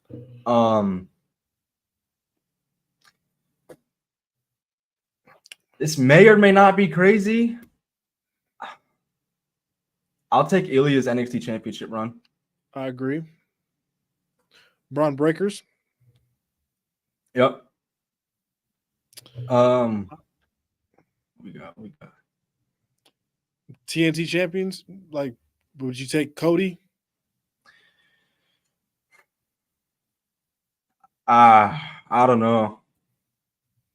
That one we can leave on the back. What about Brody Lee? Yeah, I would. Okay. Let's think women's title reigns. Bianca's, Of course. their long reign. Becky is big time Bex. Of course. Are we taking Rhea Ripley's title reign? I say no. No, because she didn't have nobody. No. I can't do it. Maybe if anything at the bottom of the top 10. It might If just sneak anything in there. at the bottom of the top 10. But that was a good one. Actually, that was a good one to think about. That was a very good one. Appreciate that, RS. All right. 06 Cena is the 06 to 08 Cena is the best version of Cena because he has some edge to him. I see what you did there. Okay. Okay. Oh, I see what he did there. Okay. Look, yeah, I completely agree. This is the best version of John Cena, 1,000%. Character-wise, promo-wise, 2015 was better in ring, but I think this was like the perfect evolution of Doctor of Thugonomics into a main event star. Facts. That was how you build that, take that character and make it a main event star. So, do you think love that? I completely agree. Do you think Cena in 2015 is? Do you think that was his in-ring peak? Yes, 100%. When you're just trying shit because like you got it, and still putting on some of the best matches of your career, like in just 1 year, yeah, that's peak Cena. Like John Cena from 2015 to 2017. If that was him, so good. If that was him for even 5 more years of his career, GOAT debate over.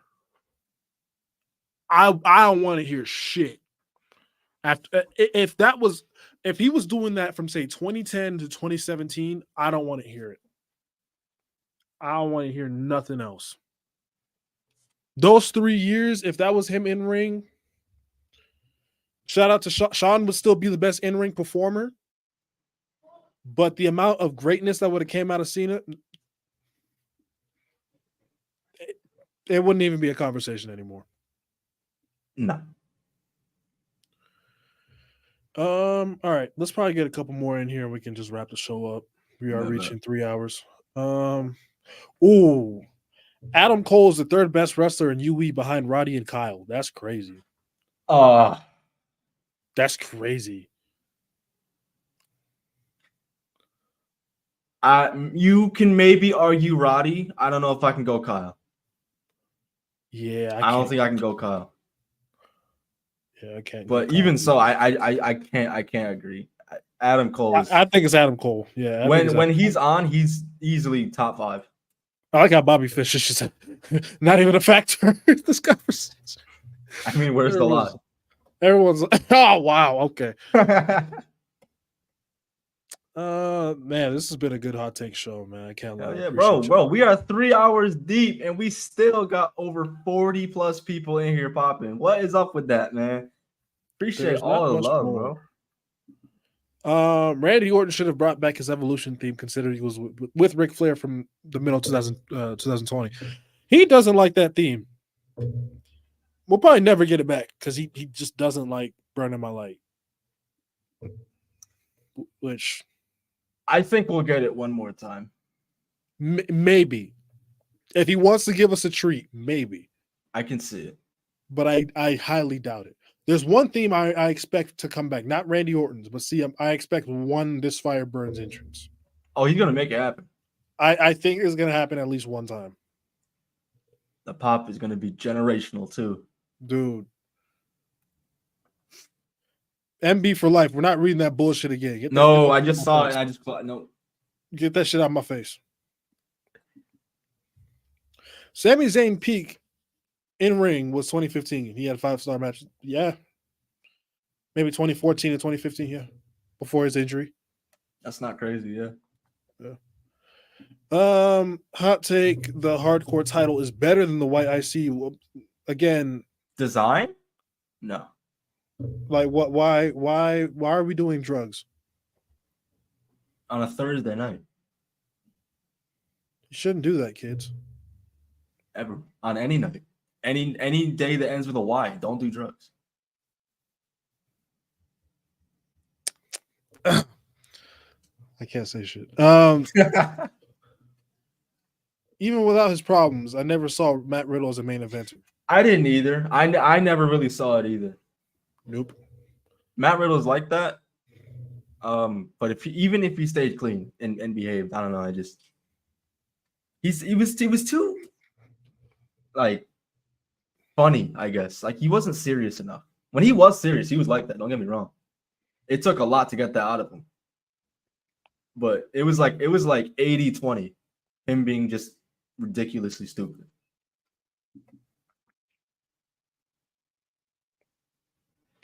$2022 to 2024 Sammy over NXT Black and Gold. Nah, can't do it. You can definitely say he was more popular in 2022 to 2024, but that's about it. Yeah, that's really all right. Last one for tonight. Adam Cole. This is a good one. This is a good one to end off. I don't even think it's questionable. I think you're just correct. I mean, could you argue any? Maybe Finn Balor. And even that, no. You know what? It solidifies it for me? Adam Cole in November of 2019. When he was running shit on Raw, SmackDown, and NXT. And arguably put on the best match at Survivor Series. Pete Dunne. I don't even think this is a discussion. What he did with that NXT title, Finn Balor didn't do it neither. Finn Balor put NXT on the map. Adam Cole started to make it more important globally. That's a big difference. I agree. That's a big difference. As long as we're not saying Karrion Kross, sure. Nigga ass. But that is it for tonight, man. That is the hot takes for tonight, man. The last two episodes of these hot takes were fucking great, both of them. I'm down to make it a regular thing every once in a while when there's like a hole in the wrestling news shit. Right, because this week there was really nothing, so we was just chilling today. And y'all popped out and stayed. Yeah, but 3 hours, and y'all, the audience is still just as big as it was when we were getting started. Bro. So started with 4, now we got 2. We still got the same energy, bro. Come on, always. Much love to y'all, guys. That has been episode 40. I do want to let y'all in on 2 things before we get up out of here. Number 1, next week we will be doing an open mic episode. So for any of y'all that want to come on the show, fair warning, make sure you have your cameras on, headphones, and a decent sounding mic. It doesn't have to be like, you don't have to go buy an expensive mic. But please make sure you just don't sound like you're rolling down a hill. That's all. Yeah. Just pop out for that. And also some more serious stuff. Next week will be my last episode for a couple weeks because anytime between the 27th and September 1st, I can be a father for the first time. So I'll let the guys hold it down. The podcast will be here. Watch Alon's obviously will be here. I will be recording videos before that time comes around to make sure I still can pump out more content for you guys. But yeah, I will be taking time off to, be a dad. So hell yeah, bro. We're gonna hold it down. But I'm not gonna be gone for like months. Okay. Right. Aaliyah can wait. I can take a little break. All right. You feel me? She can take her naps while I come on here. But yeah, probably like 2 weeks, 2 or 3 weeks. I'm gonna be out of here. But that's straight. Well, yeah, guys. But yeah, that's why I kind of wanted to do an open mic. What a nice way for me to, Proper send off. yeah. Without having y'all in here, man. But yeah, that's it for tonight's episode, man. The hot takes were great. A lot of malarkey, but that's the fun of all of it. We appreciate y'all, Chris. Mm-hmm. I appreciate you. No doing doubt. the watch alongs with the gang. Yes, sir. You'll be back tomorrow. I might pop in for a little bit. And yeah, y'all be safe. Safety first, always. Bring back bullying. Yeah, that part. That shit works.